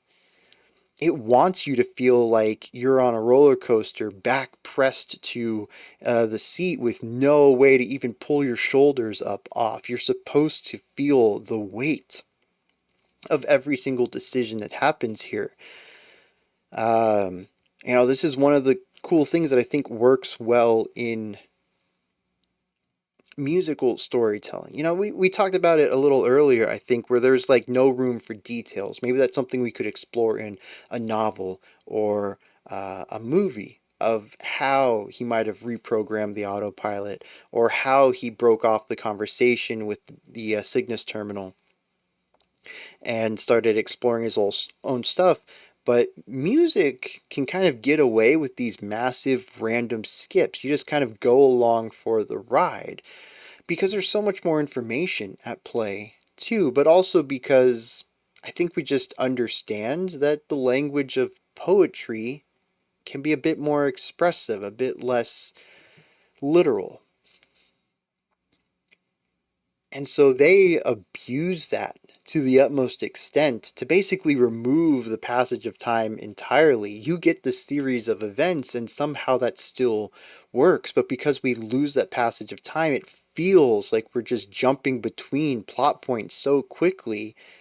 And the music leans into that and says, yes, we are jumping between plot points. I hope you feel like you can't take a moment to catch your breath, because that's the kind of story we want to tell. And so thematically, artistically, it really works, and it makes something like Mountains Above the Sun stand out. What is it about that track that gives us this moment's pause? 82 seconds to breathe and enjoy the beauty. Mountains above the sun. A sun coming over the mountains would be a beautiful sunrise, but what does it mean, mountains above the sun? And see, a moment to pause. What's going on here? None of the other songs so far have given that. You don't get a chance to think about what's happening. It's just happening. You're along for the ride. Deal with it, bro. Then we get to track 4. It all works. I believe that the artistic intention behind all of this is really solid, and I think they execute on it fantastically. And for that, I appreciate this album from arm's reach for sure. But I mean, I'm tired. I really am listening to this album. There's a big part of me that's like, man, I wish I could just play 6 through 10 in just one 30-minute chunk and then just wrap the video up. Geez, because I know this is going to break like 3 hours now. I will say though, tracks 3 and 5 had some interesting elements in it that I'm not a big fan of. Speaking of pacing, I think that we explore some sections that don't have a lot of movement, and that they really think that the riff is cool enough to carry 7 repetitions of it. It might take up 20, 25, 30 seconds, which isn't a lot of time in the grand scheme of things, but is a really big portion of these tracks, especially coming off of tracks 1, 2, and 3, where it felt like we were moving between ideas rather quickly. Sorry, 1 and 2. We get to track 3 though, and I'm like, okay, I've heard this riff a few times. You're not changing it, you're not adding anything to it, there's no recontextualization, you're not putting vocals on top. We're just revisiting the same thing over and over and over. And I don't know if I've just been trained to expect this breakneck speed, so going at 90% of that feels so slow now. Like coming off of a highway doing 80 miles per hour onto, a 45-mile-per-hour road, which would normally be fine, but now feels like a crawl since you've been on the highway for so long at twice the speed. Or if maybe it is an actual pacing issue. I don't know. Maybe fans, riff fans, listen to that like, yeah, I'm so glad I got to listen to that 8 times, 16 times. I'm glad we got to stick with that. Maybe it means something narratively. Maybe it's a moment of tension, of having to do something that's just taking longer than you would expect. Maybe a reprogramming of something. I don't know. But in a vacuum, listening to the track, focusing on the music, tracks 3 and 5 had multiple sections where I was like, okay, I get it. Can we move on though? And part of that is my fatigue. I am kind of wanting these songs to end. I like that this one was 5 minutes long. I think that fits a lot better than some of the longer ones. But it really is those moments that I kind of feel the pacing of the songs are not getting, they're loosening up a bit. Tracks 1 and 2 are super tight. There is not a single moment where I think that the music was being ineffective in any way. But those were also the first two, when I was a bit more bright-eyed and less worn down. So again, I don't know if that's a subjective or an objective thing. Could be somewhere in the middle as well. And we're going to hit lyrics in a second, but I just want to put some praise out for the bass. I love that the bass has moving lines. I've already talked about this, but track 4 got to showcase the bass doing some counterpoint to the guitar foundational stuff. It's a moving line, the rising and falling of pitches from the guitars, the harmony that we get from it, but it's also not really melodic. It's outlining chords, which is a harmonic foundational function. And so the bass ends up taking lead melody in track 4. And I thought that was a wonderful subversion of how the songs have been written so far, and a nice place for the bassist to shine, which they have before, but the bass in the mix is a little lower than everything else. I can still make it out usually, but it's never quite as crisp and clear as I would prefer. Most of the time that works. It being a bit more foundational, it tends to play longer notes than the rest of the group. They might be playing really fast 16th notes, and they'll play quarter notes or eighth notes or something like that. Change it up, a little bit of syncopation here, but I don't think I've ever heard the bass do the fast 16th notes or any sort of tremolo picking, which is probably fine. Bass tones tend to get muddy when there's a lot of them together. That definitely is something that works better with the guitar, but you can certainly clean up the signal of the bass in order to do stuff like that where it isn't muddy. But they really like for this larger bass tone, probably because the bass sits alone at the bottom of the mix, so they really has to be a big sound, and it's tough to make a big sound that's also small and piercing. So I guess in the end it all works out, but I would love for the bass to have a little bit more lead movement, and I think listening to the bass's lead there and a little bit of the way that it counters the rising and falling notes of the guitar is just really beautiful. It sounds fantastic from like a timbre perspective. The composition is really good. I want to hear more of that. I love the bass work. I love the bassist. Dude, just fight for more screen time, I guess. Sonic screen time. Fight for more presence in the mix. That's all I'm asking, maybe. We're going to check out some lyrics for Ultimate Artificer. I don't remember the rhythm now. It was something like that. Dang, that's a cool rhythm too. Anyways, and then we'll push on with the next few tracks. The rest of the tracks are pretty lengthy too. 6, 7.5, another 5, 9.5, and then 13.5 closer. Geez, I don't know if we're gonna group any more songs up again. Not like we did with tracks 4 and 5. Usually by the end of the album I like to group more, but those are big chunks of music. We'll figure it out later. Let's hit some lyrics now. I've been trying to figure out where Mountains Above the Sun fits in with where the story goes. You see, just before this, we checked out LCD, which he took over and enslaved the inhabitants of Cygnus, and then decided anybody who was going to oppose him would be annihilated. And then we have this pensive, isolating moment on track 4 before diving into track 5, Story of Annihilation. This is him going through with killing all dissenters. He creates storms across the world, and chaos and terror breed everywhere. He's a master of ancient darkness who lives by the Black Creed. And it's like all of this elements of spreading fear and destruction and pain and suffering. It feels like tracks 3 and 5 go right into each other. I've made the disease, I've enslaved people. I figured I'm gonna work around a little bit of murder, and then we do the murder.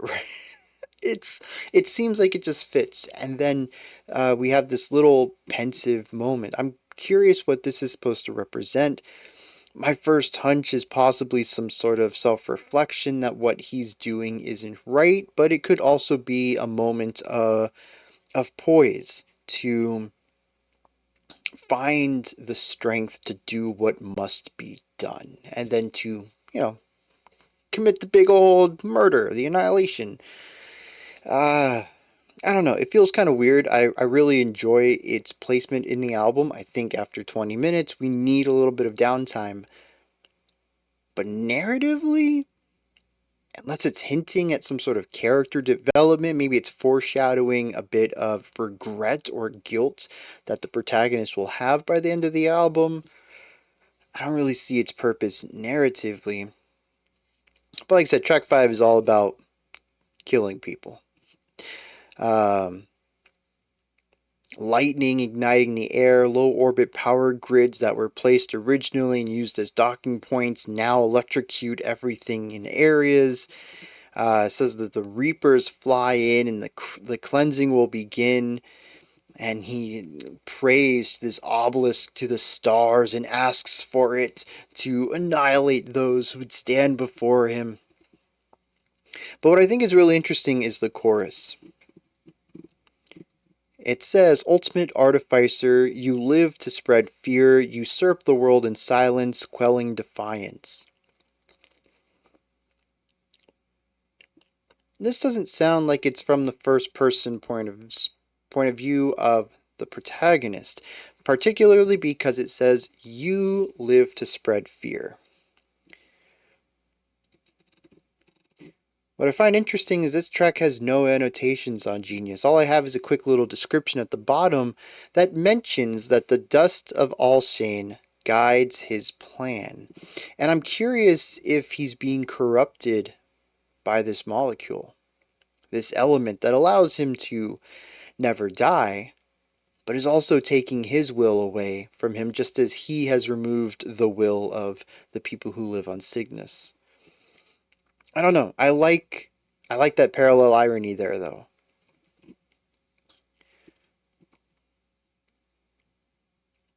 But yeah, rather straightforward song there. And even speaking about that, most of these lyrics are very straightforward. There might be a little bit of depth to them, but for the most part, they're very surface level. There are a couple of metaphors that might be used to really sell an idea, but on the whole, everything is told very straightforwardly, more story-like than poetic. I appreciate that as somebody who finds lyrics goes over their heads as they can become very flowery, but I do think that it's missing a little bit of pizzazz, if you will. Something to just kind of punch up the story. I think it fits, though, with everything else. The music is very in your face and raw. The vocal delivery is very aggressive and raw. Everything is rather surface level in the presentation, and I think having the vocabulary and the presentation of the story being told in a bit of a blunt way works well with everything else collectively.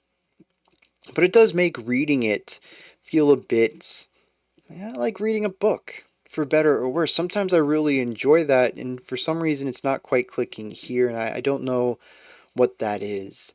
It might be the way that it's written. It might just be that the story doesn't really grasp me. I think it's also because of the quick pacing, what we talked about earlier, that we have these massive time skips and ideas, repetitions of concepts. Otherwise, it's I don't know, there's a lot of things that go into whether something clicks with an audience or not. But I think it's very well done, and it fits, much like the music, it fits the intention. And so I don't really want to dwell on it too long. I do like this next track. It's called Pteropticon. It's a cool word to say. I don't know what it means. Optical, we have of the eyes. Tarot, I don't know what tarot means. I mean, it's like pterodon, right? Would be flying, possibly. I don't know. I'm not up on my Latin. I think this is Latin. Anyways, let's dive into it. See what's going on with this one.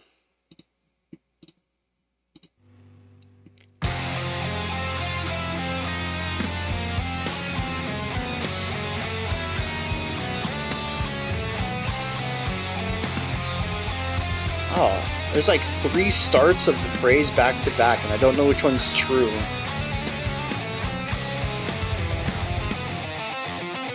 Oh, that's definitely where one is.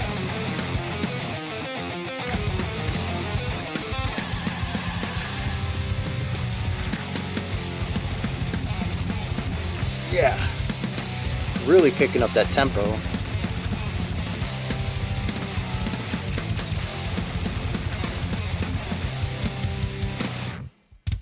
That push and pull between the faster and slower renditions of that, pretty clever. I like the harmony there.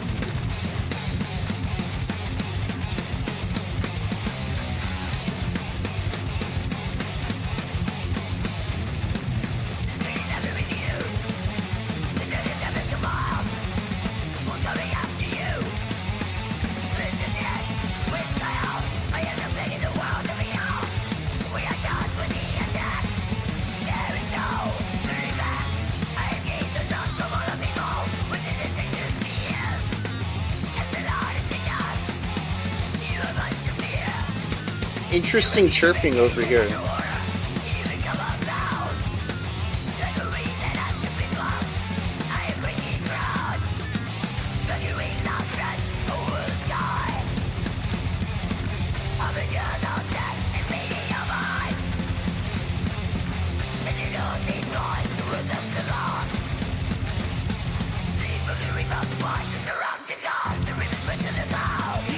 Clear everything out, just scream Pteropticon. I can get behind that.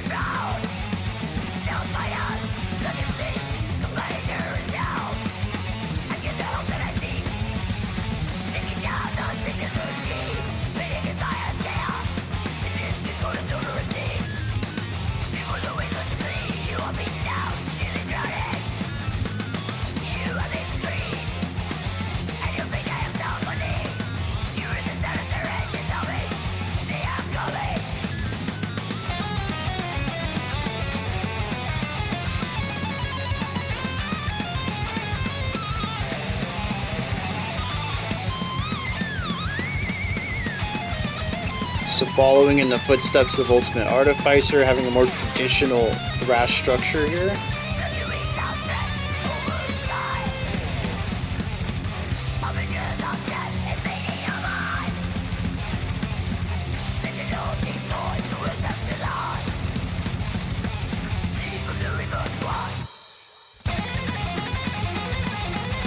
Yeah.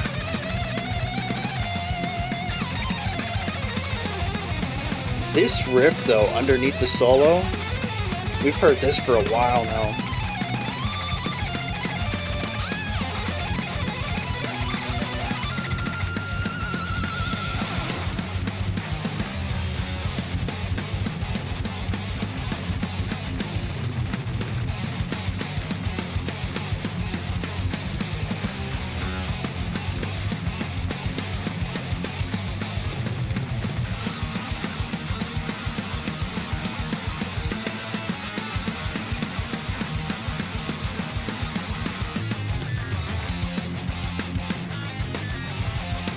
The drums have also taken up a bit more of a static pattern than we heard on something like track 2, where the drums were consistently changing up what they were doing. This is just constant.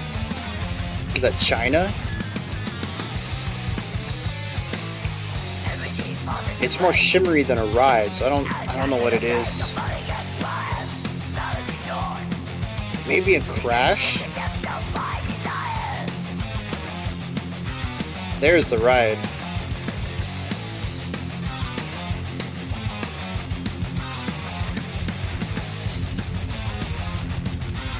Another section where we just stayed within this riff for a very long time.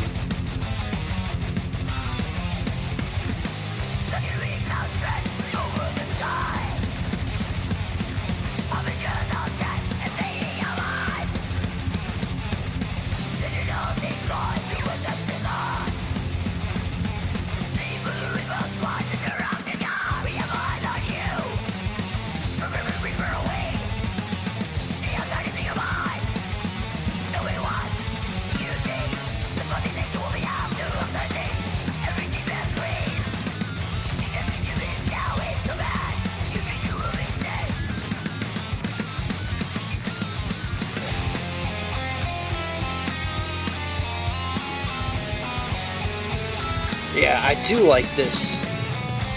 Focus a bit more on the harmonic element. Craft that atmosphere. The halftime lets it breathe a little more. Oh.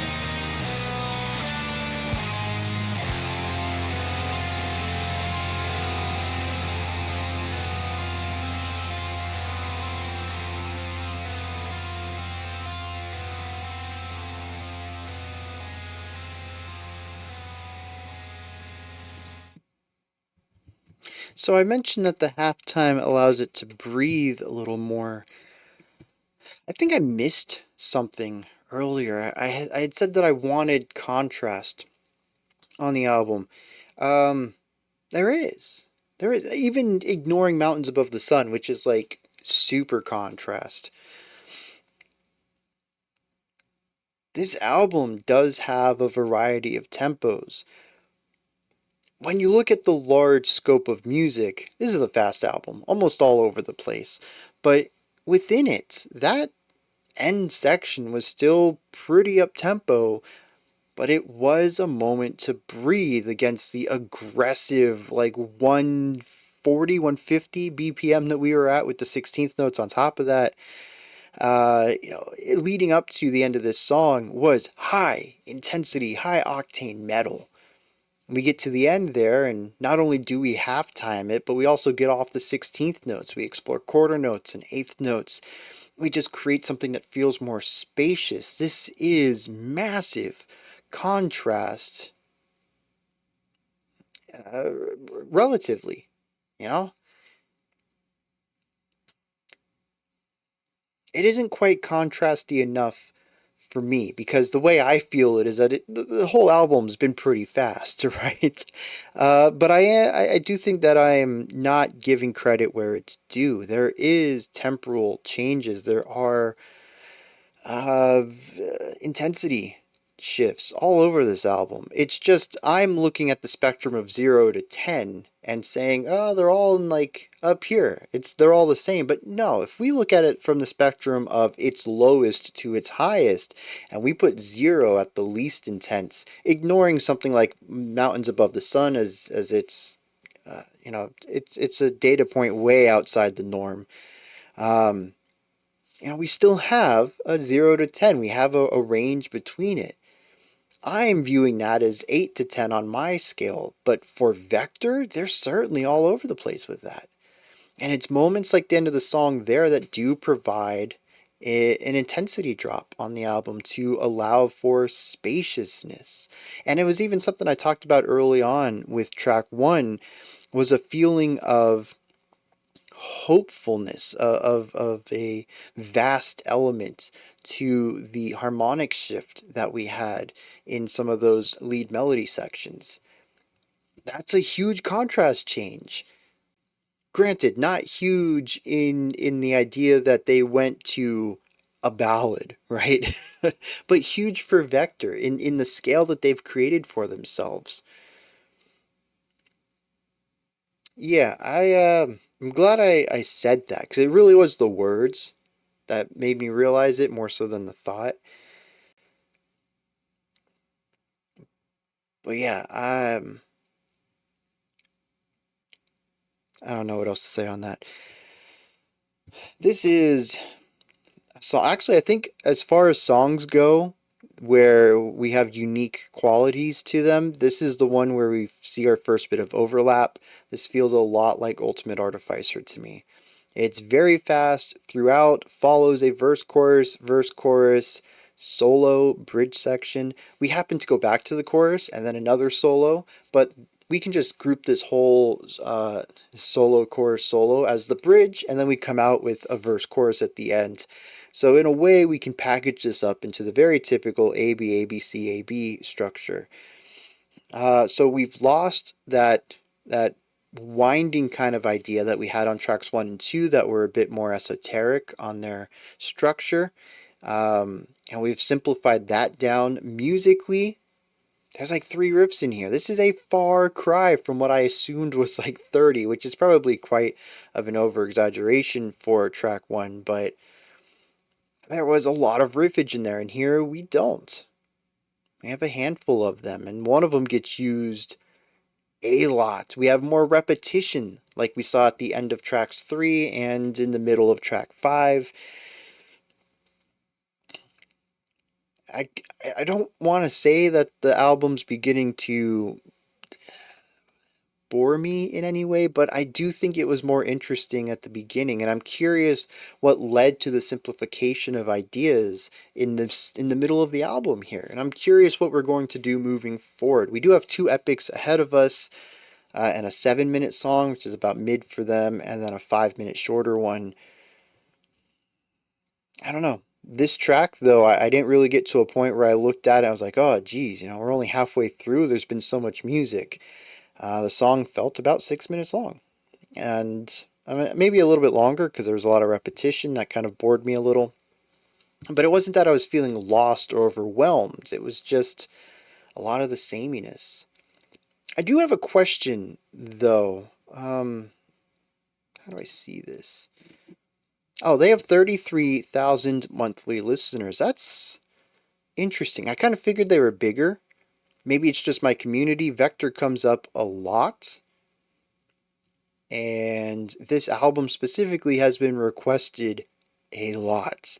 Respective to the channel. It's not like I'm getting 1,000 requests a week or something like that. But as far as how often I see this album requested as compared to other albums, it sits up there in the same realm as people asking for Colors 2 from Between the Buried and Me, and people asking for Selfish from Will Wood. There really aren't that many albums that I think I see as many requests for as this one ended up getting. So I kind of figured it was a bigger band. And no, it just seems they have a really dedicated fan base, which actually that answers a question. I was going to ask, who is this for? But I get the feeling that people who enjoy this, they really enjoy it. It scratches a very specific itch that they can't scratch any way else. Because I started thinking about this, right? This song in particular, even, but I think Ultimate Artificer sort of leans into it as well.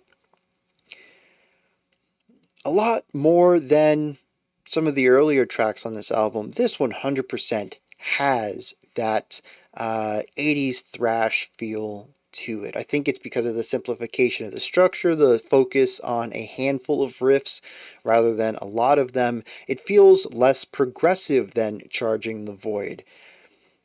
More directed, less atmospheric, very in-your-face, aggressive, rule of cool, handful of good riffs. And from that perspective, I was like, a lot of this actually doesn't feel too far off from something like Ride the Lightning. But then I started thinking, wait, well, there's also some proggy elements in this song, but certainly in the album in general. And then the screaming. Who really wanted thrash metal with blackened screams? Who wanted that to be pushed in proggy directions, harmonically and compositionally, structurally? But I think I answered my own question there. Not a lot of people. Maybe they're just a bit unknown. Maybe they would be larger if people had heard of them. But I get the feeling, like I said, that this is a very particular niche. And if you like this, you really like this. I don't think there's going to be too many people who are, it just kind of bounces off of them. This feels like a very particular audience that they have. And I can see that. Because it is a very, oh my geez, I just realized that their logo is their logo. I mean, that it actually says Vektor. This whole time I just thought it was a spaceship. It's not very readable, I'll tell you that. But it is in there. I don't know that I would I don't know that I would ever have read it as the word vector if I didn't know it was supposed to say that. But it's in there. Anyways, though, yeah, very niche band, I think. And, but if you like them, yeah, you really like them. Anything else about this song? I mean, this is a very straightforward track. The solos are wild. The endurance is crazy. But I am becoming less musically involved with it. The drums aren't as interesting as track 2. The harmonic qualities don't shift anywhere near as much as we saw in the first 3 tracks. And like I said, this shares a lot of sounds with track 5, which was already a pretty standard thrash track. And I would like to get back to some of the more exploratory ideas that we had on the first 3. It might be a mid-album slump, something to just keep the energy going before ramping up into the big finale. Or it could be that the song is supposed to be getting simpler, or the album's supposed to be getting simpler for some thematic reason. I don't know. But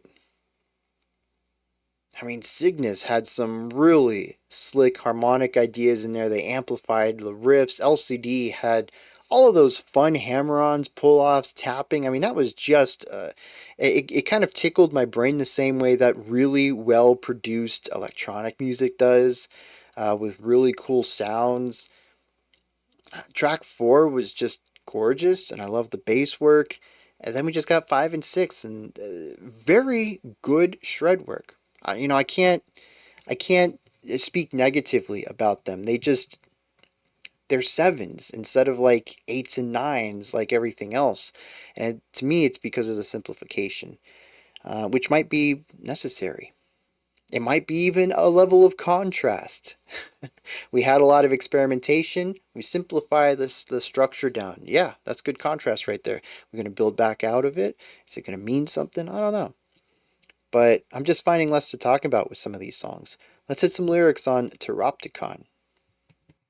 And as I spoke about last time, that the lyrics are very surface level, on the nose, very blunt. They tell you the story, like reading a script.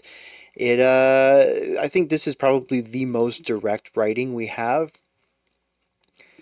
It talks about a screening process, which has been brought up a couple of tracks ago. I think it started on LCD, and we saw a little bit of it on whatever the last track was called. Yeah, Ultimate Artificer. A little bit in there, but we're bringing it back. The idea of screening people to figure out if they are part of the resistance or not. He says the screenings have been reviewed, the targets have been compiled. We're coming after you, swift justice with guile. And he talks about releasing this army of winged insect killer drone things, which is what the word is supposed to mean, Pteropticon. David DeSanto, who I believe is the vocalist, writer, lead vocals, and guitar. All right, so we have that. Says that the prefix ter means wing, so I kind of picked that right. Pterodactyl, I assumed to fly, but it more specifically means wings. And an opticon is the inner part of the optic lobe in an insect brain. Put them together and you get an all-seeing force that patrols worlds from the sky. So the Pteropticon is a series of insect-like killer drone robots. The chorus says, "Blackened wings outstretched over the sky, harbingers of death invading your mind. Flee from the Reaper Squadron. Pteropticon!" I kind of wish I could make that black metal scream that he does, that screech, when the whole song cut out and it was just vocals and he just screams Pteropticon. That was actually a really cool moment there. One of the few times I'd like to make some of these gnarly voices that these metal vocalists can do. But yeah, so that's it. It says the Reapers break through the clouds, missiles are unleashed on the weak, the terror kept under shrouds, stealth fighters black and sleek. It just talks about how they wash over the world. Actually, they use that metaphor, don't they? Washing over. Was that the last track? I think it was the last track, yeah. Using the idea of water and waves washing over people and drowning them. It was one of the few metaphors in this album. By the end of the song, though, he says, "The population will be halved through our cleansing. Cygnus version 2 is now in command. Your future will be safe." Cygnus was, of course, the ruling protocol, ruling class. I never quite understood that. Cygnus Terminal was track 2, and I didn't know if that meant a legit, like, computer terminal, and Cygnus was the program that balanced the society and watched over them, or if Cygnus was a group of people. I don't think I ever caught on to what that was. But anyways, we now have Cygnus version 2, and whatever the old one was has been wiped out and is now with this new ruler. Through manipulation and that thing where he mind controls you. I don't remember. What's that word I want? Yeah. Thinking about it, I just thought about Deathstroke in Teen Titans Go with his mind manipulation. Oh, jeez. You should go look that up. He just uses a pencil and bounces it so it looks like it's waving, and the Titans are losing their minds. It's funnier than I explain it. Also, he's voiced by... man, who's the guy who voices BoJack Horseman? I can't think of his name. Anyway, perfect fit for Deathstroke, I think. But you gotta go in with an open mind. Teen Titans Go is not serious in the side. Anyways, we are way off topic here. Let's get going. Psychotropia. This is our next track. We may run this one into the next. That'll put us at like a 12-minute block, and then we'll have the 9-minute song and then the 13-minute song.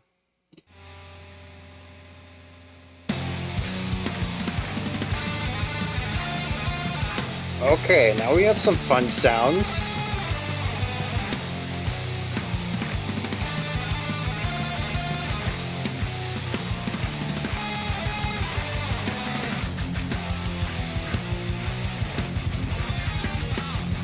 Okay. A little more deathy right here, rather than thrash.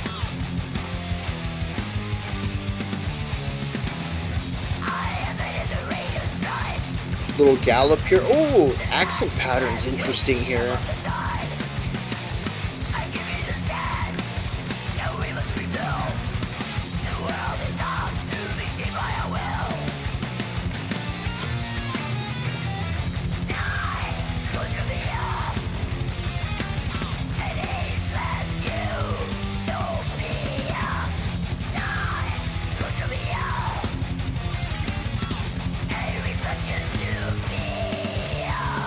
So it's interesting there too, is we have an emphasis on beat 2 of the second bar, which makes the whole thing feel a bit tilted.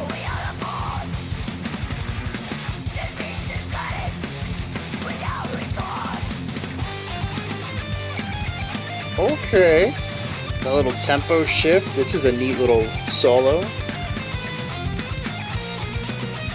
Little harmonic shift. See, this is what I was talking about.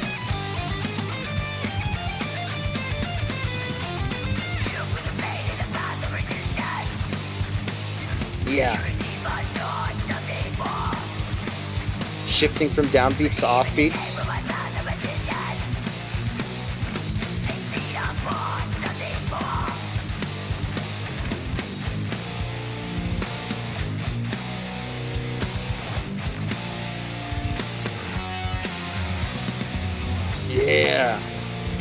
Nice little drum fill.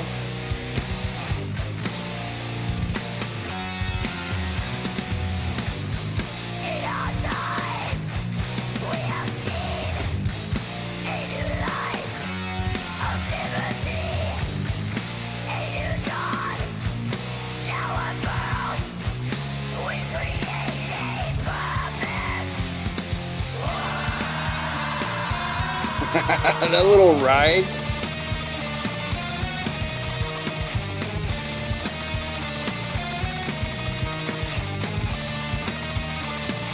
Even the rhythm between the snare and drums is fun. Or snare and bass.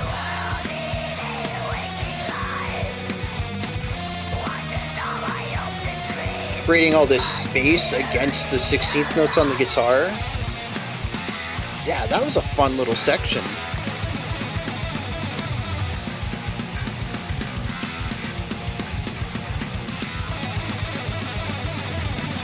And see, the return to thrash feels like we're moving at a breakneck speed now, rather than just status quo, as thrash should.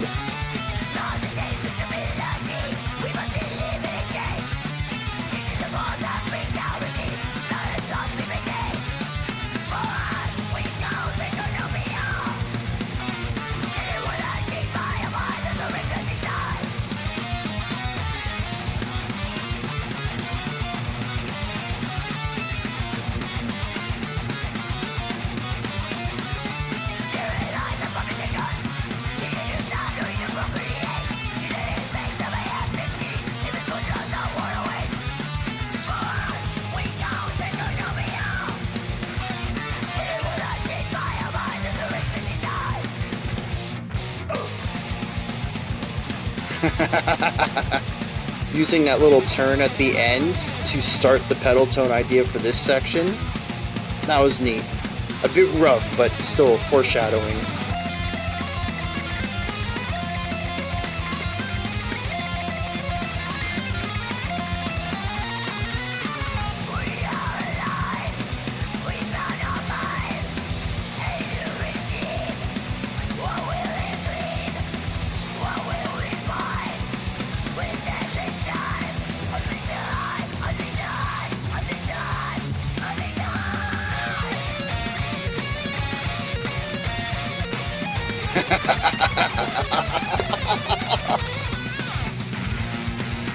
Oh, jeez.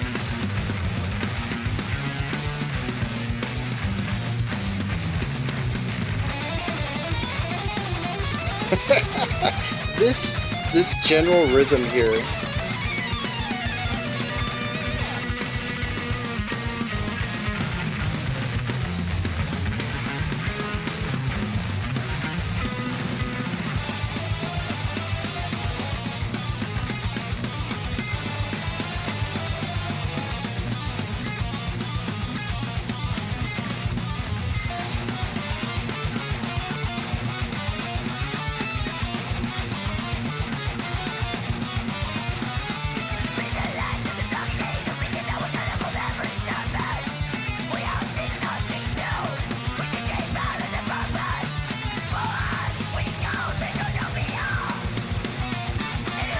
Alright, bringing this chorus back? Verse? I actually don't know.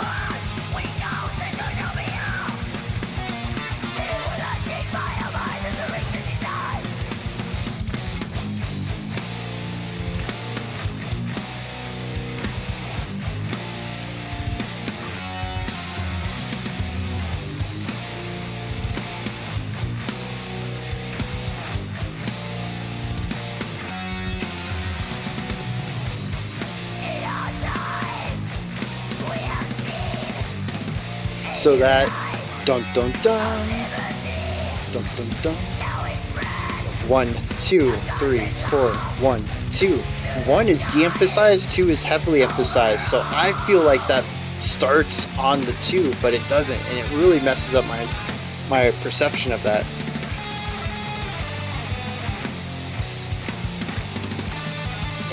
Drummer just going off.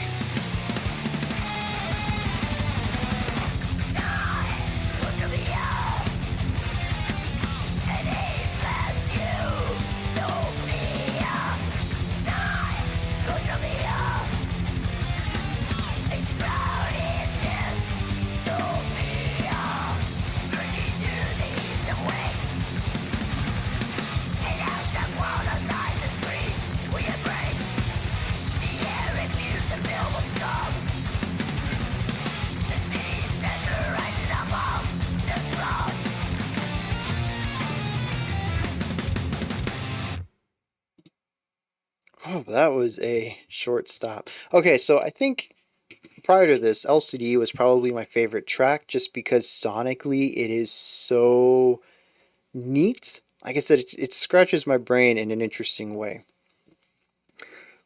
But I think Psychotropia just took that because it is the perfect medium ground of everything the album is trying to do while focusing and tightening all of the creative juices together in a way that focuses the song into a perfect distillation of Vektor. I know Recharging the Void and Charging the Void are the two big hits from this album. But if I was going to show somebody Vektor, it would be Psychotropia. It is everything they are without any of the excess.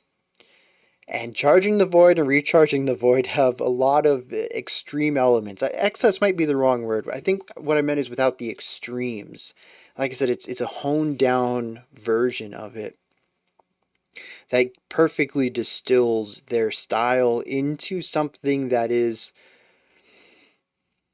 semi-palatable, more so than some of the other tracks. Audience is important though too. Like if the person you're showing it to is a thrash head, ultimate Artificer all day long, especially that chorus. That's going to work best to introduce them. But I think for a general audience, Psychotropia kind of covers everything. It's a really good showcase of who they are. It has some of the thrashier bits. You want some really good thrash riffs?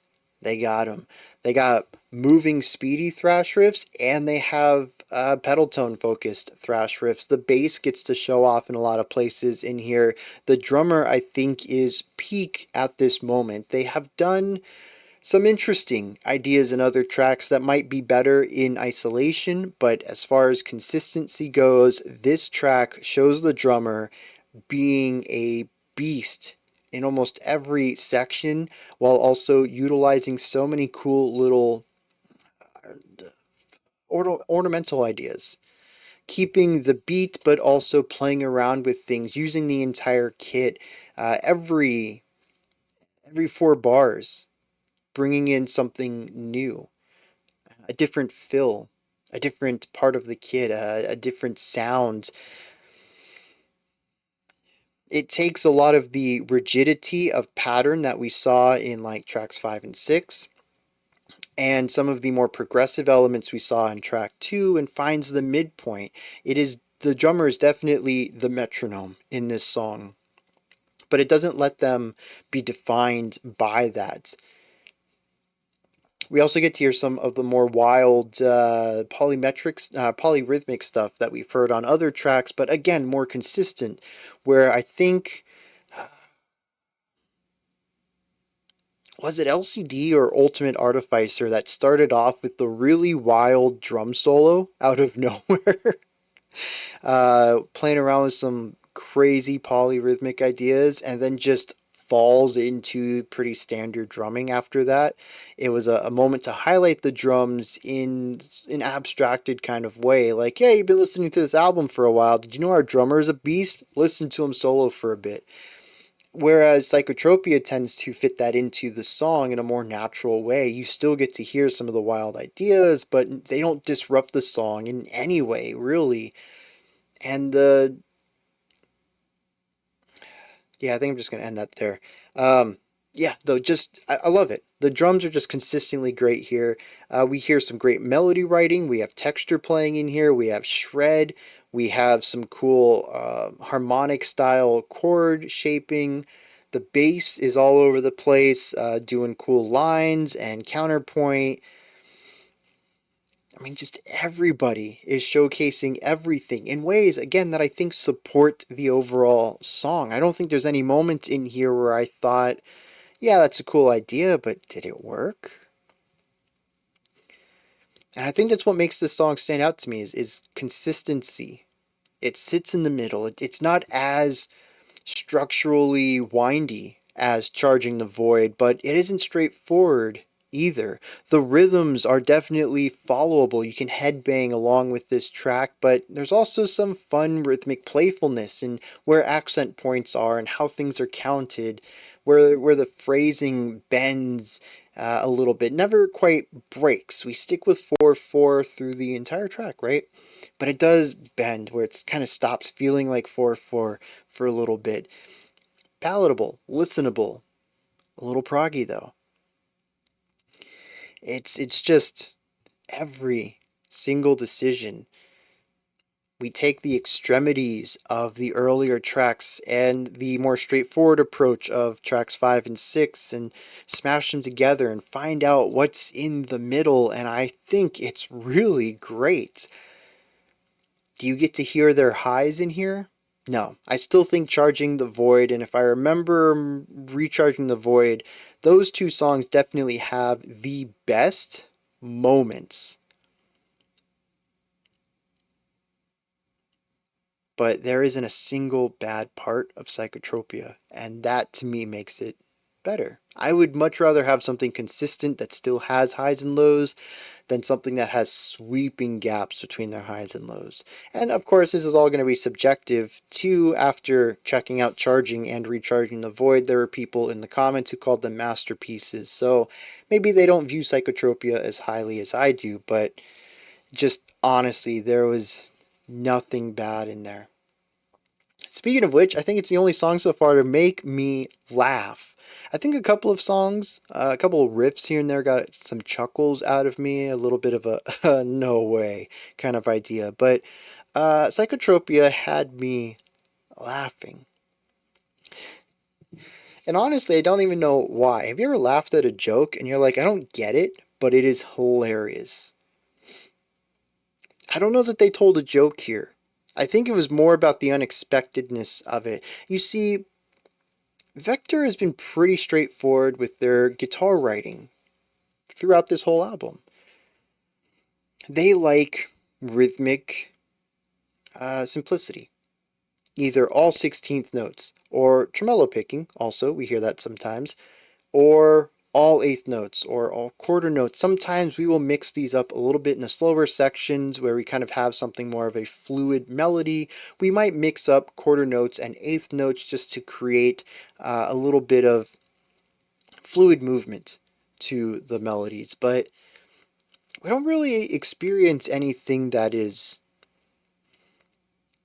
rhythmically offset. And then we get to that final section though, and we go into a very standard 3-3-2 breakdown. And what this is a dotted note, followed by a dotted note, followed by the regular length of that note. In this case, I believe it's a dotted quarter, followed by a dotted quarter, followed by a quarter note. And the dot means that you get 1.5 times the length, and in 4/4, quarter notes get the beat. So we have 1.5 beats plus 1.5 beats, which is 3, and then 1 beat, which is 4. And there's your bar. 4 beats in your bar. This is very common way to subdivide 4/4 if you want something that isn't completely symmetrical. You know, you can emphasize every beat. We call that 4 on the floor. You can emphasize 1 and 3. You can emphasize 2 and 4. Those are all symmetrical though. This one gives a little bit of asymmetry to it. It also has 2 different note lengths in it. I don't think I've ever heard it played at this tempo though. And so it took me a second to realize what was going on. It almost felt a little, I don't know. A little bit like reggaeton. Not a lot, but just enough for me to be like, oh, that's interesting. And then I realized what it was. I don't think that's the reggaeton beat. But at this speed, it's really tough to hear any minor differences like that, especially when it comes to length of notes or anything temporal.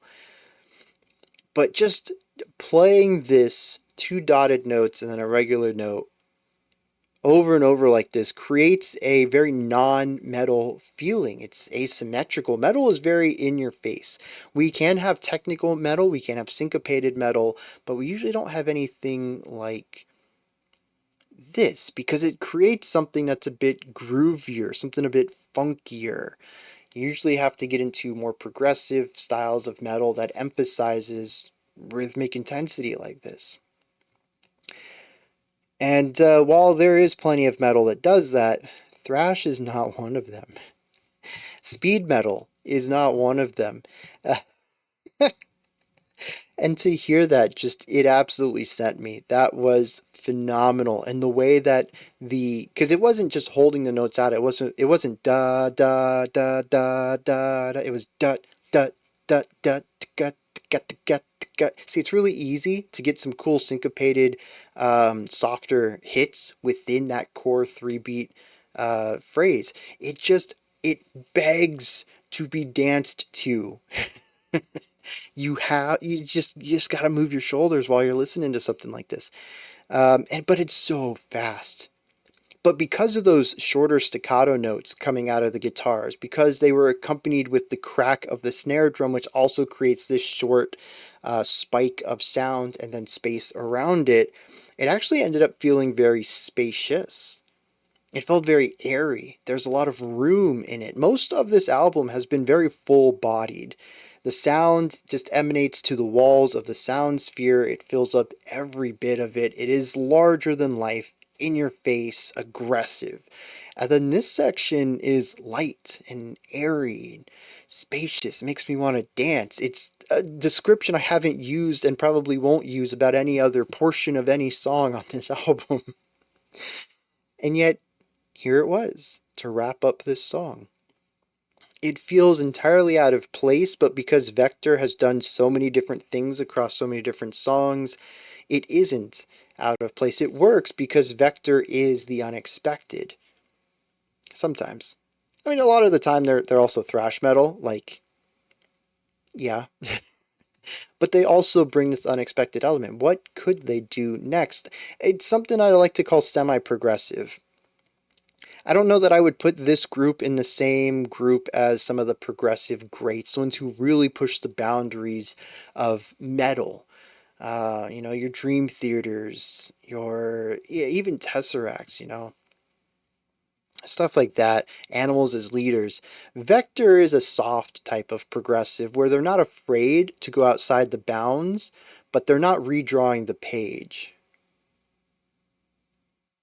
I don't know if that tracks. Is that a good metaphor? Like a coloring book, coloring outside the lines, but like your Dream Theaters are going to take it and just like draw something totally different, put a background behind the only character in it, and like completely change the whole piece up. Like the people who take kids' coloring books and then like put like graphic depictions on it because they're like really great artists or something, and they like, I don't know. That's what Dream Theater is. I'm way off topic here. Anyways, Vektor, they're not afraid to color outside the lines, but they're going to stick with the core design of the coloring book. Oh, geez, that just, I don't know, was that effective? I felt really weak. Anyways, Psychotropia was awesome. I don't have anything else to say about it. It's fun. It's light. It's everything in moderation from Vektor, and I think it's something that I'm really missing on this album is they are really good at going to the extremes, but the extremes are just not for me. I like it when they rein it in a bit. Now, granted, this album, narratively, it's not fun. It's not supposed to be fun, right? But I like that song because it was fun. Let me check out some lyrics on this, and then we'll push into Pillars of... Oh, I was supposed to run that back to back. There's too much to talk about here. I'm not going to apologize for having passion about speaking about something I just listened to. Alright, lyrics. So, this song has 5 choruses in it. That seems like a lot for a 7-minute song. Certainly more times than we've heard the chorus in, I think, any other track. It didn't really stand out to me. I don't think it's something that affects the music, but reading the lyrics, every other stanza is a chorus. I'm like, geez, that really happened a lot, huh? Anyways, this song is just about the post-annihilation. It says that he has ended their reign of strife, and now everything is under his control, and so he's going to create an ageless utopia. A reflection of his thoughts. everybody aligned with them, connected through the screen. He speaks about wanting to build a perfect world out of this. I mean, everybody's his slave anyways. He says that he wants to bring stability to this world, balance even. But we can't have change. As he says, change is the force that brings down regimes, so balance must be maintained.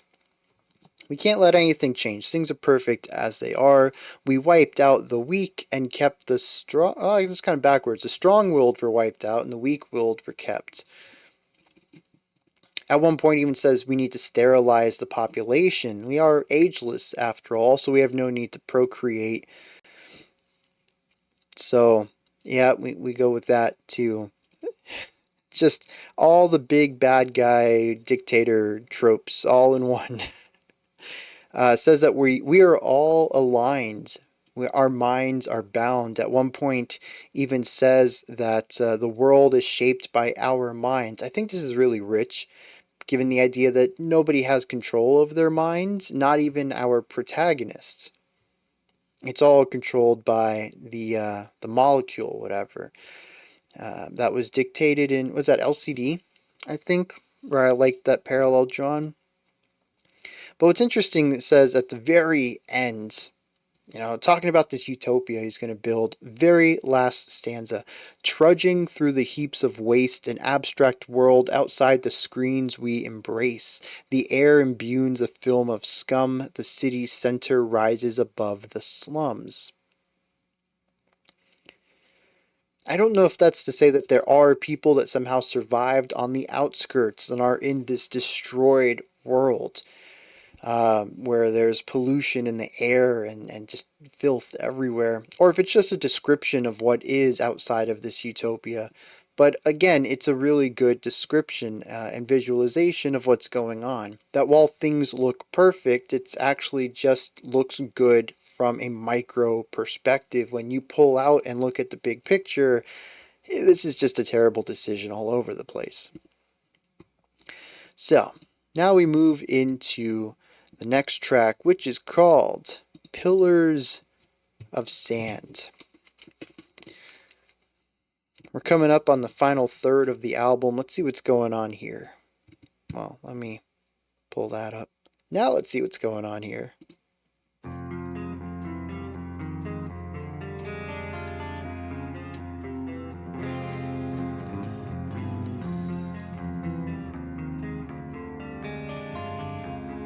So we're still in 4/4, but we have like a 3-3-3-5.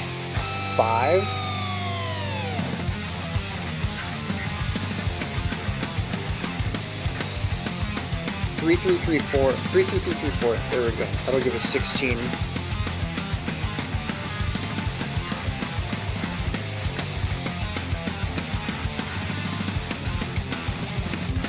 Oh, that was quick.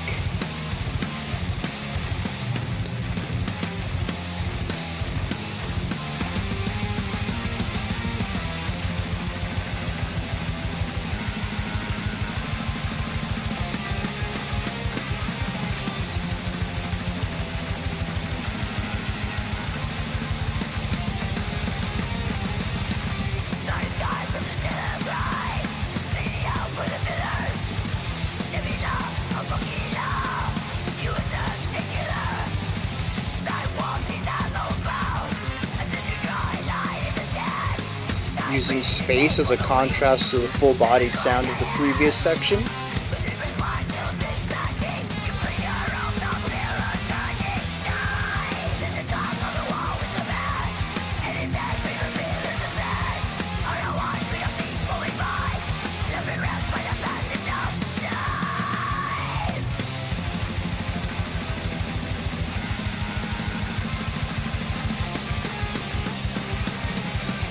I do like that little melody.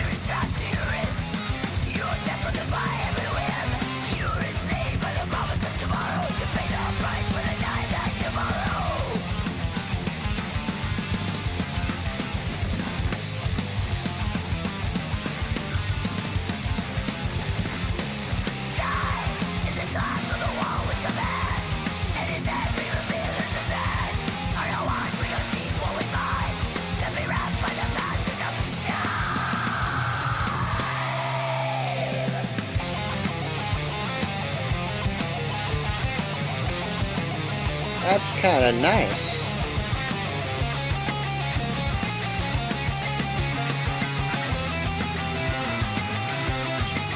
Yeah, the bass and drums just absolutely selling this part.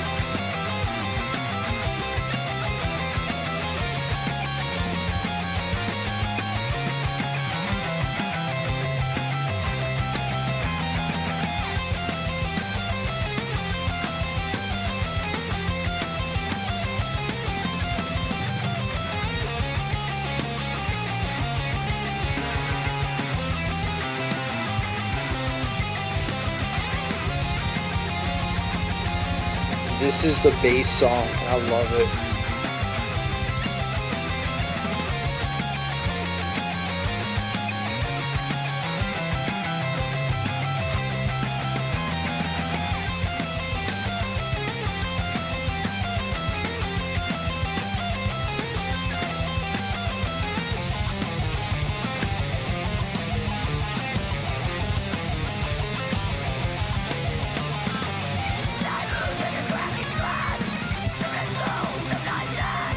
The panning is a nice touch.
That's the second song in a row that just abruptly stops.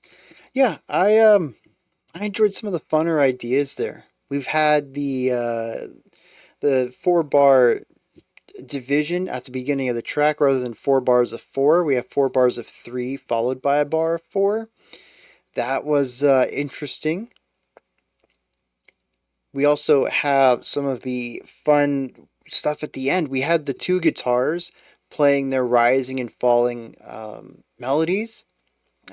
It's chord shaping, but we'll call it melody. It starts off with just the one guitar, then the other guitar comes in and harmonizes. The bass comes under and runs counterpoint on both of them. The drums were playing this really cool semi-melodic pattern. It all just comes together so beautifully. It was just as repetitious as I think some of the later sections of Ultimate Artificer was that I complained about. But I really enjoyed this section. I was cherishing it because it's one of the few moments in this album that I was like, oh, I am 100% on board with the music you're writing. The vocals not being there probably helped with that a little bit. But yeah, I mean, that whole section was just gorgeous. The bass as a whole just absolutely showed up on this track, and I'm glad. I asked for this earlier on, just more bass presence, not necessarily changing up the composition at all. I think the bass has been solid all album long. It's just hard to hear. It could be my ears too. I hear bass terribly as a bass player. I always had to have somebody else tune my low B string. I can't hear anything up until I get to like the 5th or 6th fret on it. Everything below that all sounds like the same note to me. I play different notes there because I know that they're different notes, but I can't hear that. Bass tones, my ears just suck for it, man. Which is terrible because I love the bass guitar. So, but anyways, yeah, I'm glad to have had the bass kind of pop out a little bit in the mix and shine through, playing that counterpoint. Beautiful stuff. Some wild shifts in this track We move through some of the full-bodied sounds into elements that use more spaciousness, short staccato notes, maybe, it's got to be palm muting there on the second riff then, just to create something that feels more spacious. Again, it's contrast. It's minute contrast on the large realm of music, but it's big movements for what Vektor does, as long as we shrink the scale down to where they operate. And this song has plenty of movement to it. I was honestly surprised that there's so few lyrics. We had the vocals in like the opening minute and a half, maybe 2 minutes, and then the rest of the song, almost all of it, was instrumental up until the very end when we brought the core riff back. We returned to a verse or a chorus or something like that.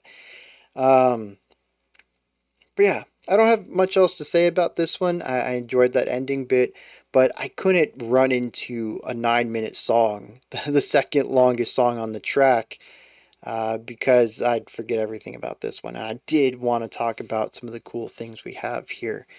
So yeah, let's look up some lyrics and then we'll push into Collapse. All right, Pillars of Sand is about... well, I think it's about the fact that nothing can last forever. In fact, I think that's very clearly stated in the final lines of the song. It says, "We have come upon the line where gravity intercepts with time, and time is without mass. It cannot exist in broken glass. The unrepentant nature of all, everything falls." That no matter how much he wants to control this and create this everlasting empire of people here, it's doomed to fail eventually. I don't know what in the lore of this world could create that. Maybe the molecule itself breaks and he loses the ability to fend off death. Maybe eventually an uprising or resistance force overtakes him.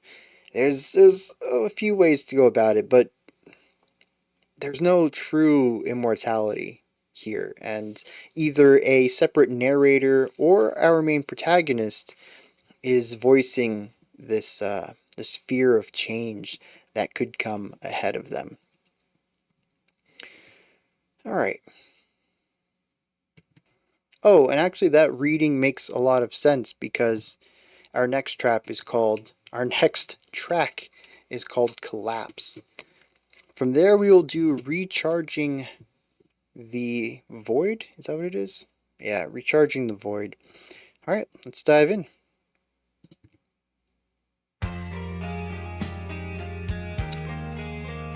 Okay, I can get behind this.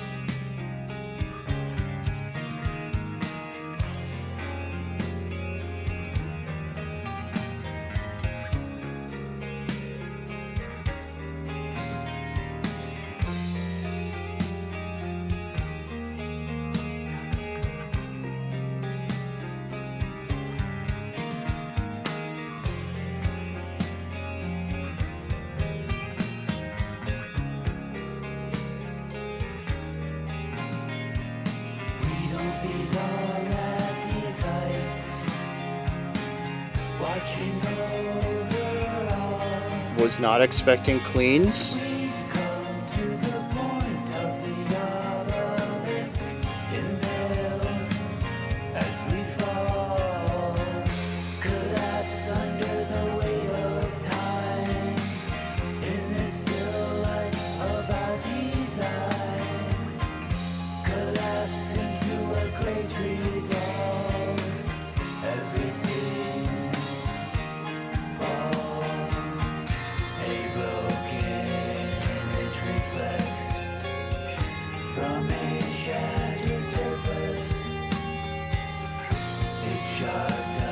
I wonder if the multiple layers of the clean vocals are supposed to imply the separation between the main character and like the voice of the molecule.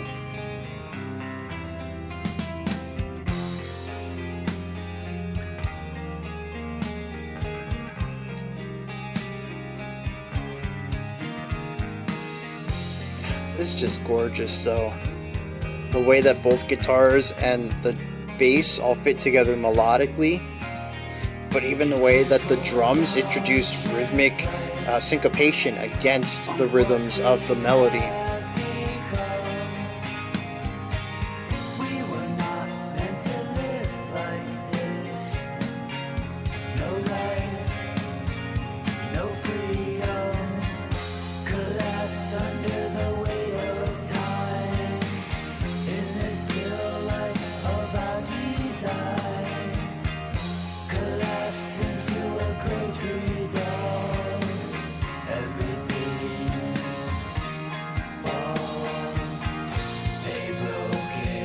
I think my only complaint is the intonation on the vocals. It's an interesting texture, but I think I would prefer consonant harmony.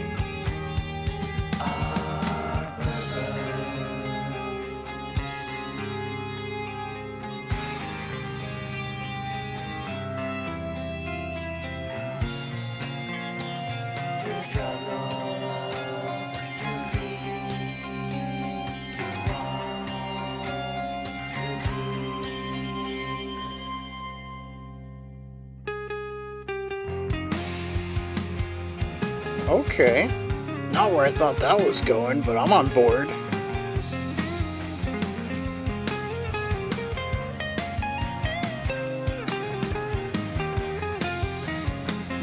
Yeah.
Yeah, so that last section actually started the guitar phrase on beat 2.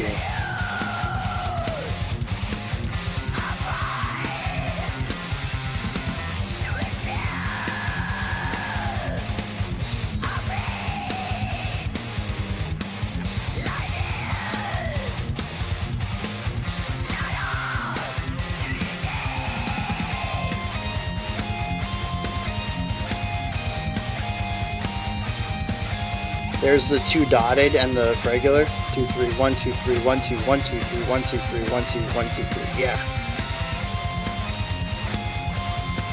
See, it's a pretty standard idea, but when you just speed it up the way that we had at the end of, was that Psychotropia?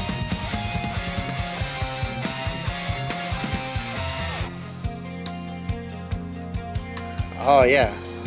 I think that's the first time we've had cross-sticking in here.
Very victorious.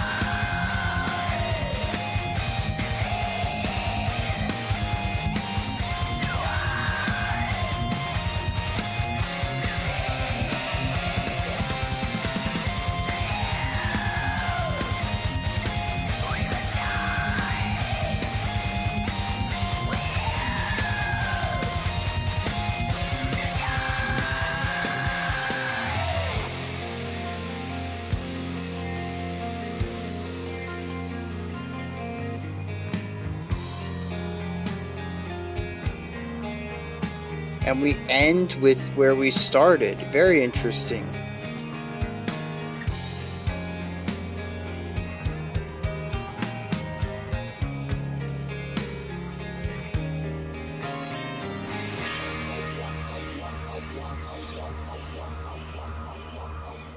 Pretty sure that's going to move into the next.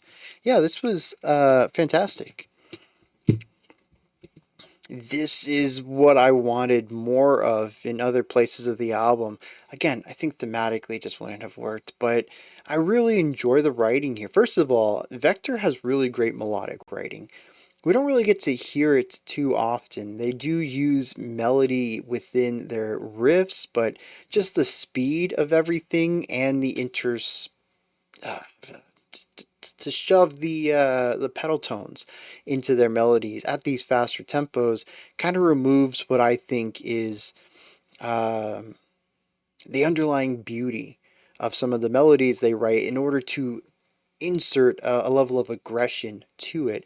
And so we actually don't get to hear the beauty of their writing too often.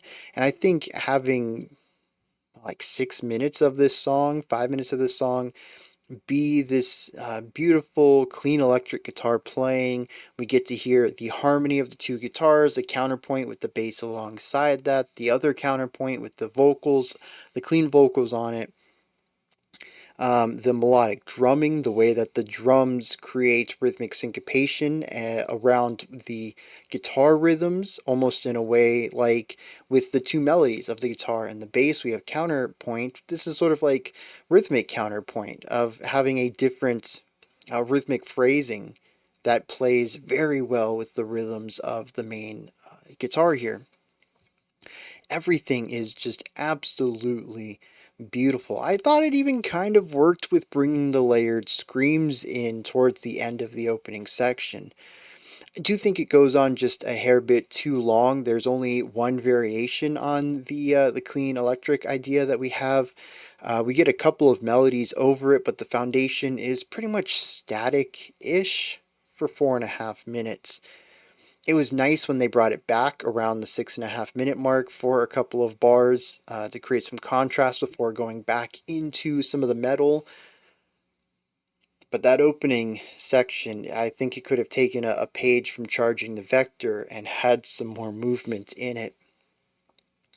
But otherwise, like I said, it was just a really beautiful song that I think works really well as a low point intensity wise. Not that it's bad, but the song's been running at like a 10 for this whole album, and now we've brought it down to like a 5. Even the metal sections aren't that intense. They're like 6s, 7s, 8s, somewhere in there. So it allows us going into track 10 to put the intensity back up to max. And we're actually going to feel that impact in a way that I really haven't felt since the first track. Even Mountains Above, what is this song? Mountains Above the Sun.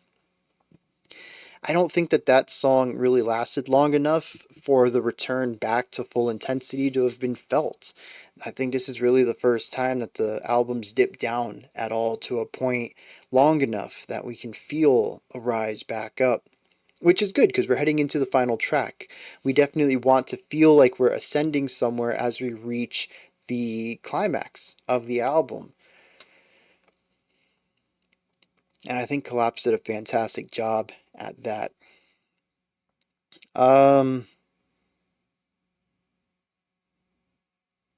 Yeah, I think that's all I wanted to bring up there.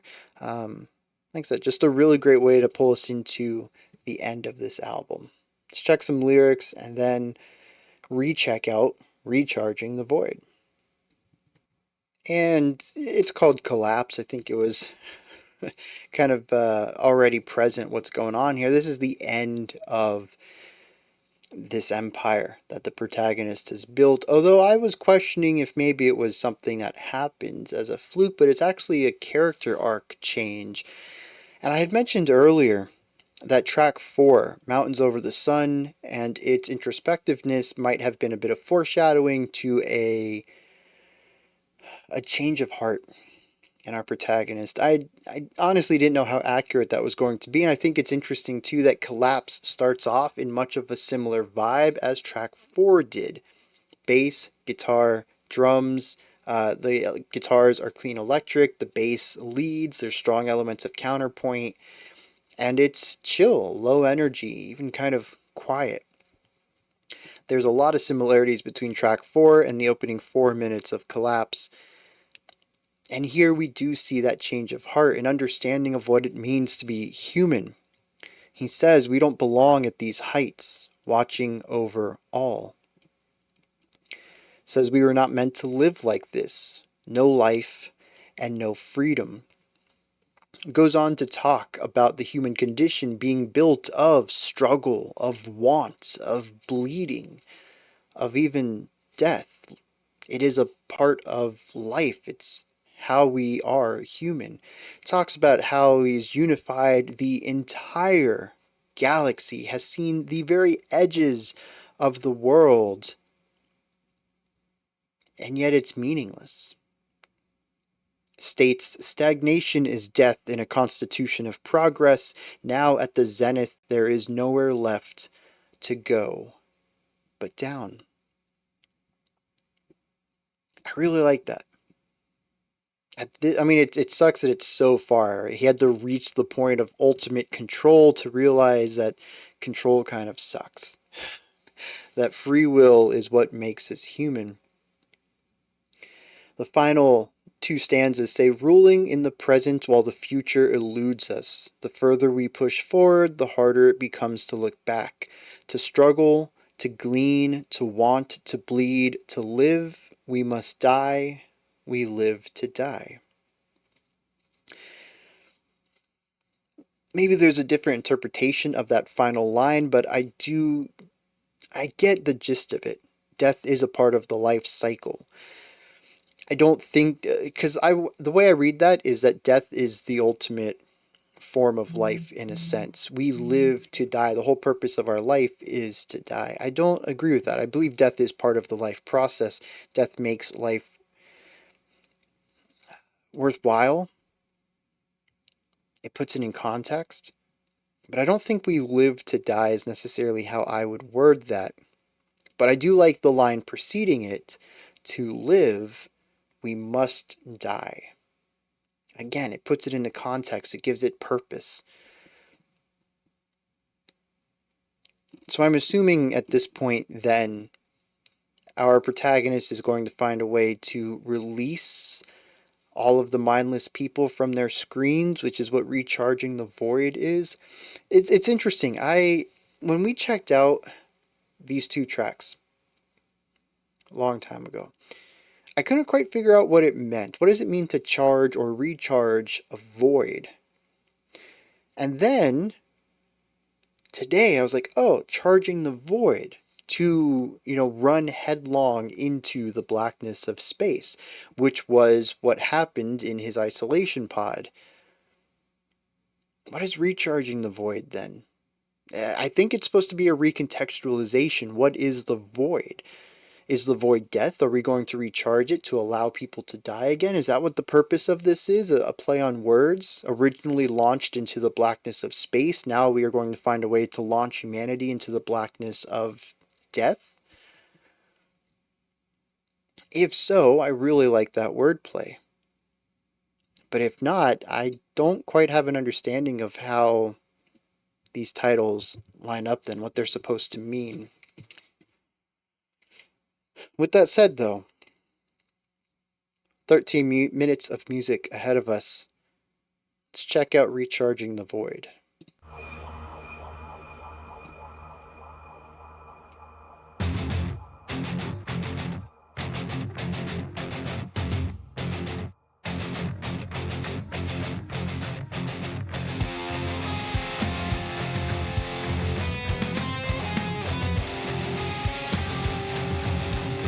So we have a march right here, basically. Oh, the drums are really upsetting that, though. Not really marchy anymore.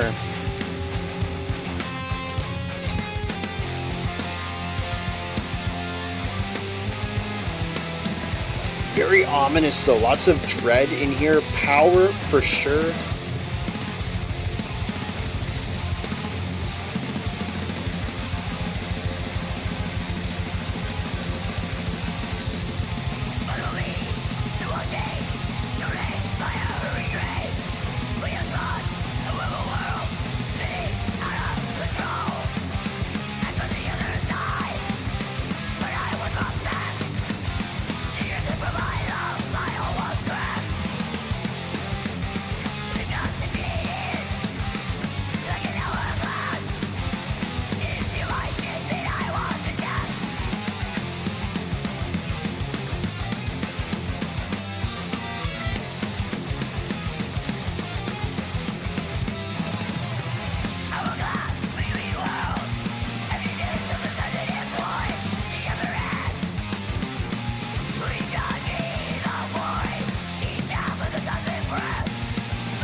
Very intense with the blast beats, the 16th note picking, the constant movement in the guitars.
There we go.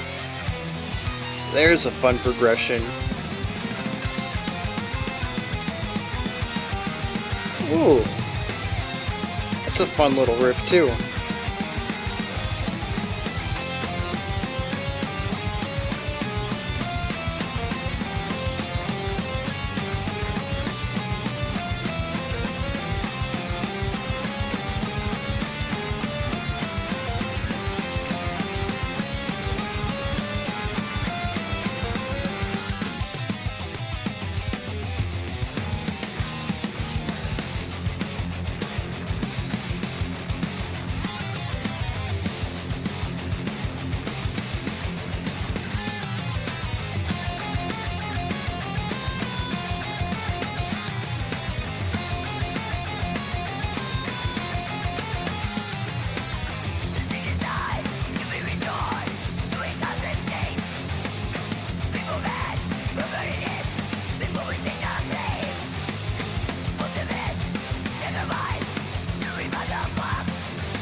This is definitely a very intense track, though.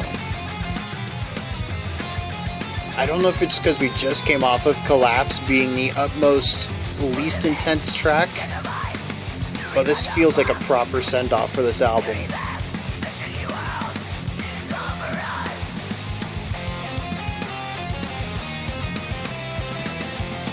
Yeah, we did shift to 3/4.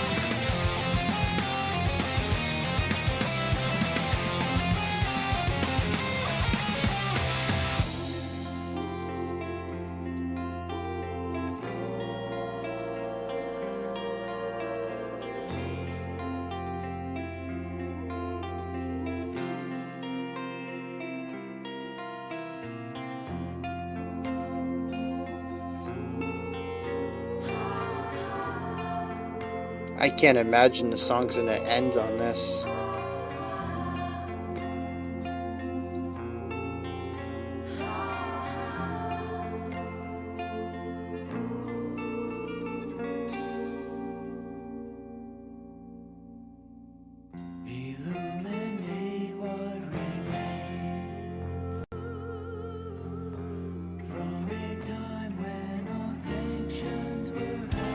Yeah, so this, unless it's a different vocalist, this dude can sing really well. So then the dissonant harmony on the layering of the clean vocals on Collapse was intentional.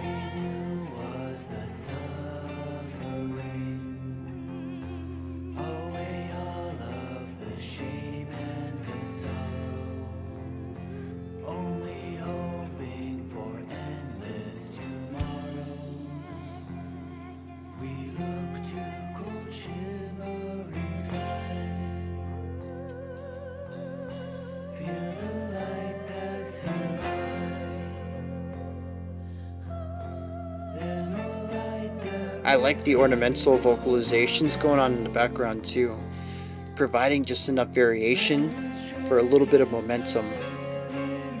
Otherwise, if it was just the drums, guitar, and lead vocal, it would be very repetitive and stagnant.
So there's a 3 again.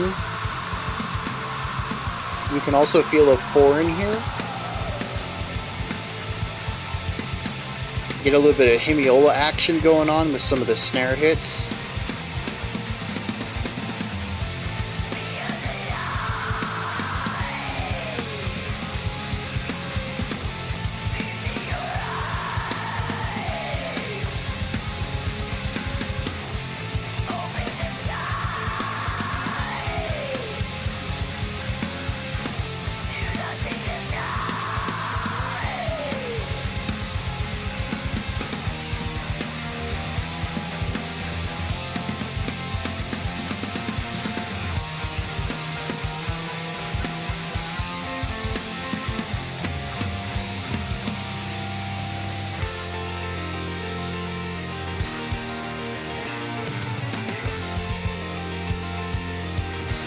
Yeah, drummer just showing off here.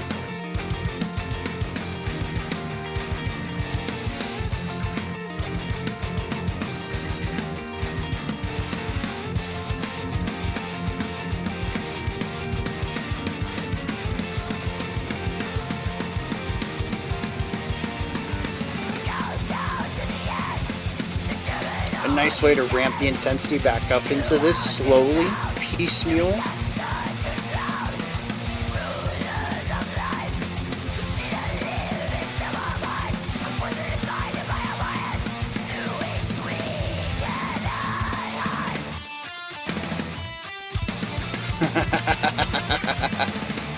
Such a punky little thing to do.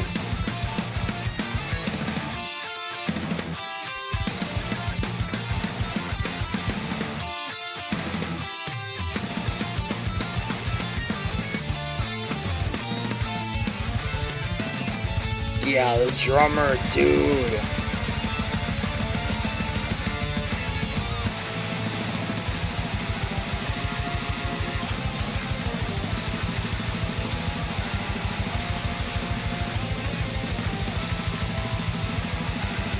And this is the intro again.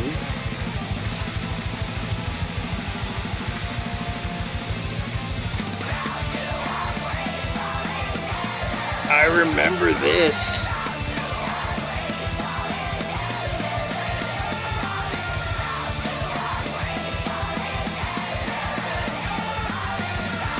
This is so good.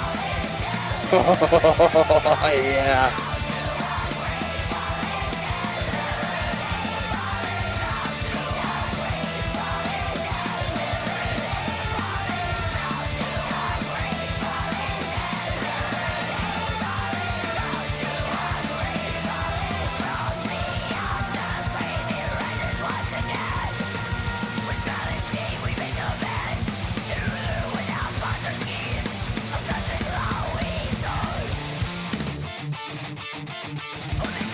Very metalcore.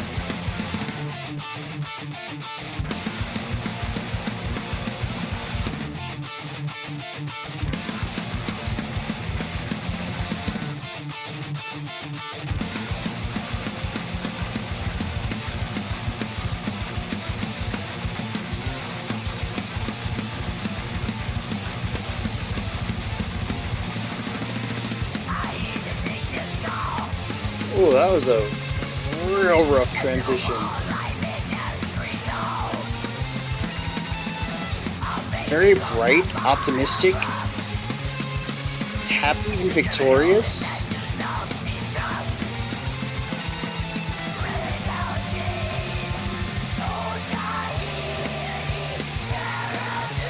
That choir, man.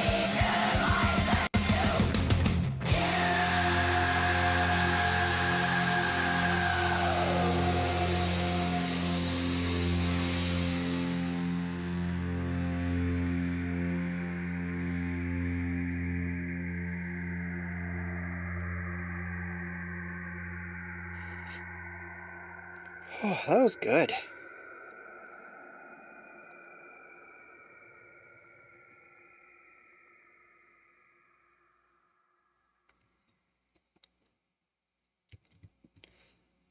Okay, so dang, I still think Psychotropia is the best focused track of theirs. Again, you get a little slice of everything Vektor, all in moderation. But yeah, dude, Recharging the Void is a ridiculously good song. But here's the problem. Psychotropia, I think, works really well in isolation. Recharging the Void requires the album. It requires the progressive beginnings. It requires you to hear the more straightforward, thrashier middle. It requires that you hear Collapse before it. You need all of that context for Recharging the Void to feel like the climactic ending that it is. After all, it can't be an ending if it's the only thing you hear, because then it's also the beginning and the middle, and it's just not built for that. There is such a dramatic release in this song. It is, I mean, it starts out pretty chaotic. Like I said, we kick out of Collapse and we come in hard. It's just like all this really fast 16th note playing. It almost incorporates some of the LCD sonic qualities, given the speed that we're playing some of these lines. But it eventually hits sort of a halftime groovy feel. The drums gets really open up and find some cool melodic ideas there.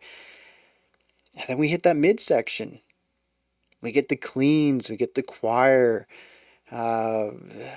It does go on a little long, but I think it works. There's a lot of words that need to be said there, and I think that utilizing the choir vocalizations to keep things sounding fresh from moment to moment, despite every other instrument, vocals included, being on this short loop over and over and over and over again, works really well. And the transition back into the metal, slowly ramping things up, not necessarily with intensity. We do jump from the clean electrics to the distorted electrics pretty quickly, but having the drums move up from the ornamental playing into some melodic playing, into metronomic playing, into like quasi blast beats, I think, and then bringing the metal in after that, you can feel the build into it. You know where we're going. It's kind of natural going in that direction. And then from this point, it's just joy and ecstasy. It is energy, intensity, but it's not heavy. It's not aggressive like I would call everything else in this album. It's victorious. It's high energy because of victory, not because of oppression. And that energy, that weight is different. It's the need to pump your fist after doing something really impressive. Maybe you've been trying to do it for months. Maybe you just beat a personal best record at something and you just have all this energy welling up and you just have to jump and pump your fist in the air or shout or whatever you need to do. That's what the ending feels like. Whereas the rest of the album, its intensity feels like a weight. It is a heaviness put down on the listener. It is a sonic representation of the oppression of the liquid crystal disease. At least that's how I feel. It also pairs into the ideas of revenge and the animosity and malice that our character has, their need for control, feeling the authoritarian elements in the music, feeling just as suppressed and oppressed as the people are that the protagonist controls. But here it's a release. It's victorious. It feels so good. And the choir coming in too, and having the dual vocal lines with the harshes and the choir, and the guitar just soaring. Golly, it is such a powerful ending. Every little decision made perfect sense. The length, honest, it didn't feel like 13 and a half minutes, I'll be honest. You know, some of the tracks here, Collapse kind of started to feel a little bit of its time, or a little bit of its length. Charging the Void, Cygnus Terminal, they were definitely a bit on the longer side. Even our Ultimate Artificer and Pteropticon started to feel that way for a totally different reason. It wasn't because they were long, they just had repetitive moments in it. But this being the longest track on the album, and I'm like, yeah, dude, that felt like 5 minutes. Like, that says something, especially given up to this point, I've listened to an hour of their music, and I've kind of reached a point where I'm like, okay, I get it, and I'm not really, like I said at the beginning, it's not my cup of tea, right? I'm here for it. I'm doing my best to engage with it and be kind to it while not being while not turning a blind eye to the negative elements. I like to balance my analysis, things I liked and things I didn't like, but I appreciate, right, what they're doing well, even if it's not my cup of tea. And by this point in the album, I'm like, okay, I'm getting songs over with. I'm analyzing them, I'm engaging with them, I'm telling you about it, but I'm really done for the album to be, I'm really ready for the album to be done. And then we get to this track and I'm enjoying myself. I didn't want it to end. I think that speaks volumes to this final track. and its musical narration of this story. I think it does a better job than pretty much any other song on this album at telling the story that's going on through the music and incorporating that in a way that is supplemental to the lyrics. Again, much like I mentioned like 3 hours ago, there's certainly parts throughout here that maybe make more sense knowing the lyrics that just came before them. Maybe he says something and then the solo kicks in, and the solo is this action happening but being told through music. Like there might be elements like that that I completely missed on this first time listen. But I got all of this. I mean, this just felt great. Every decision just made sense, especially not just within itself and the general flow and direction of the song, but how all of this builds off of the story of the album. It's so, so good. I'm going to dive into some lyrics here, but I'll put it up there again if you want to check out my full reaction. It was from like 2 years ago and it was like 50 minutes long. You can check that out. I'm pretty sure I linked the Charging the Void one earlier in the video when we checked that out. If you want more of a focused dive on it. Although I guess it's missing the context. And I think it was one of the first times I heard anything like this too, so maybe it's not as good of an analysis as I'm remembering. But yeah, I mean, just it's good. And the thing that sucks too is, like I said, you need this whole album to really get the full impact of this track. I really don't want to listen to the full album again. Like, this is a track that I wish I could listen to as a single. I just don't think it would work as well. And so I just kind of have to appreciate it.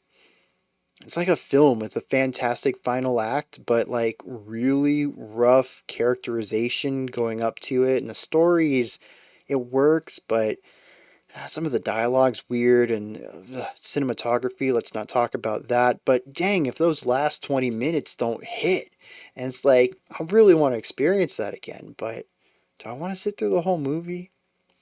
And that's how I feel about this. Such a great, phenomenal ending, but it just doesn't work on its own. Well, it's not that it doesn't work, it just works a lot better in context. Alright, let's hit some lyrics. Alright, there's a lot of repetition in here. Not just of exact repetition, which we do get a lot of, but also repeating ideas. The general concept, though, is that he comes to understand that the only way to release people is to return death to the world, which means we have to take the molecule back to where it came from, which is now a black hole, where the star used to lie. And so he decides he must send himself into the black hole in order to destroy this immortality-giving terminal and restore balance to the world. What I really like here is the constant reuse of breathing. And this was mentioned back in track 2, the Cygnus terminal. When he comes back and the terminal's like, hey, what are you doing here? You're not supposed to be here. At one point, when describing themselves, they say, we deal with the terminal, we deal with death. We're the bringers of balance. We are the lungs of the cosmic breath. We actually get to reutilize this metaphor here.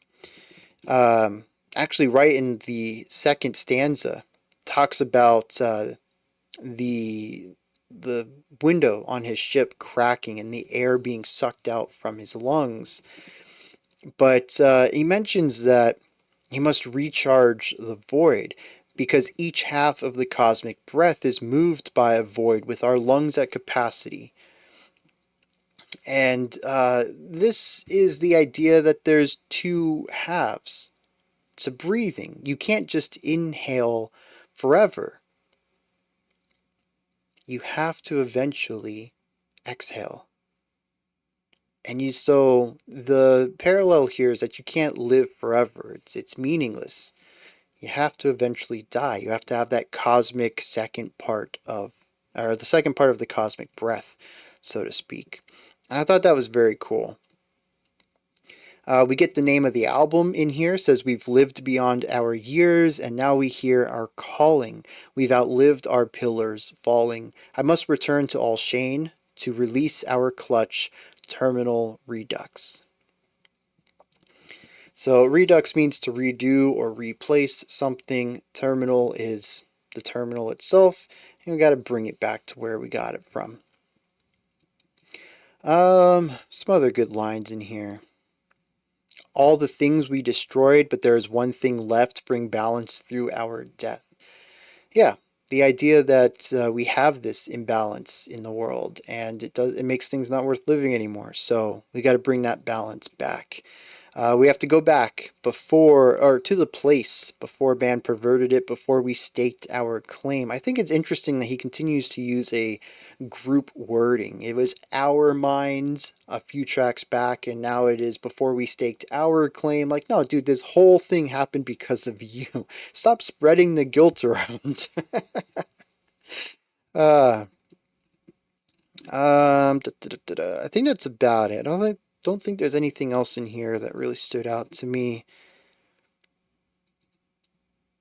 I mean, at the very end, it says Relic al Shane o Shaheen e Tarazu, which apparently is Arabic for the phrase, it means the balance. It says, I return my flesh to you, and he drives his ship into the black hole, destroying this terminal and bringing death back to the universe, restoring balance. It is very victorious of a track. It's also very high intensity, which I think it's supposed to be. You reach the very end and life's kind of meaningless. And you have this big revelation, which is collapse, and now you realize you have to kill yourself. You fought against death all this time, and it's got to be scary to run headfirst into it, to be the first human to die again after years, centuries of immortality.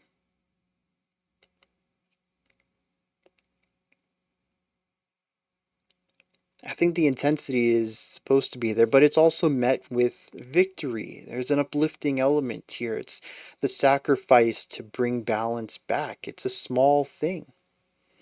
I think there is anxiety in this song, but it's disguised under that purpose, and that brings joy to him. He hasn't felt purpose in so long, at least not anything meaningful.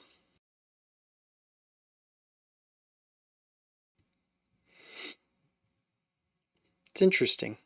Completely unrelated to anything here, but the first thing I think of bringing order to the entire universe is a little text game that you can play online called Universal Paperclips. You just build paperclips and then you sell them and use your revenue to buy more wire to build more paperclips.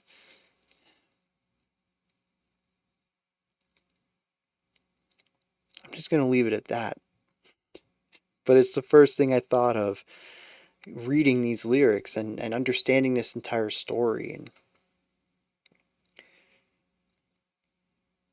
it's about fighting the inevitable. I think it's interesting. I still haven't come around to the character. I'm not a fan of them. These events could have been entirely avoided, if not for their narcissism and self-centeredness. Their revenge. It's not a character I really enjoy following, but I do enjoy their character arc. I kind of see, here's the thing too about Medium. I kind of wish we could have spent more time inside their head and kind of watched some of these push and pulls, because having a big revelation at the end doesn't really work for me. I like the foreshadowing in Mountains Above the Sun, but this is something that I would love to see a steady growth over time rather than a flip of a switch. Oh, snap, I've been doing the wrong thing all along. I've learned my lesson.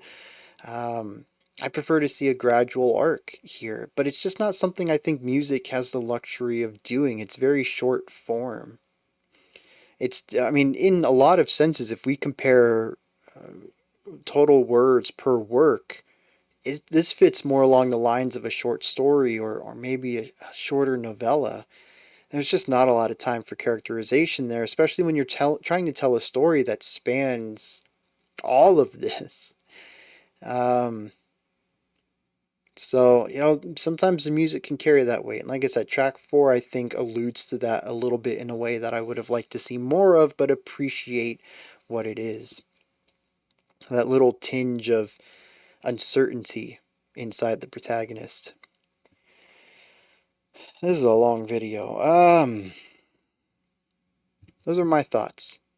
Vektor's Terminal Redux. Let me know what you thought of this song. If there's anything, this album, if there's anything that stood out to you, anything you'd like to correct me on or expand on what I said, or maybe you have a totally different perspective on things, whatever you want to talk about, man, drop it down in the comment section. Above that, in the description box, you'll find a link to Linktree. Takes you here. You can find links to my music, ways to support the channel, a link to the Discord server, and so much more. Above that, if you could, like, subscribe, and ring the bell. I greatly appreciate all 3 of those. Alright, that wraps it up for today. I'll be back tomorrow, though, 11 a.m. Eastern Standard Time. We got a live stream going on. Runs for about 2 hours. We just chit-chat, hang out, listen to some good music. Really laid-back experience. We don't even always talk about music. We always get on language for some reason. I don't know how that happens. 11 a.m. Eastern Standard Time, 3 p.m. UTC. I don't remember if I dropped the UTC time earlier. Otherwise, Monday, we'll kick it off with some special selections. A little different. Usually Monday is the beginning of the theme, but we're going to do 2 themed ones on Tuesday, and then everything will return to a normal schedule.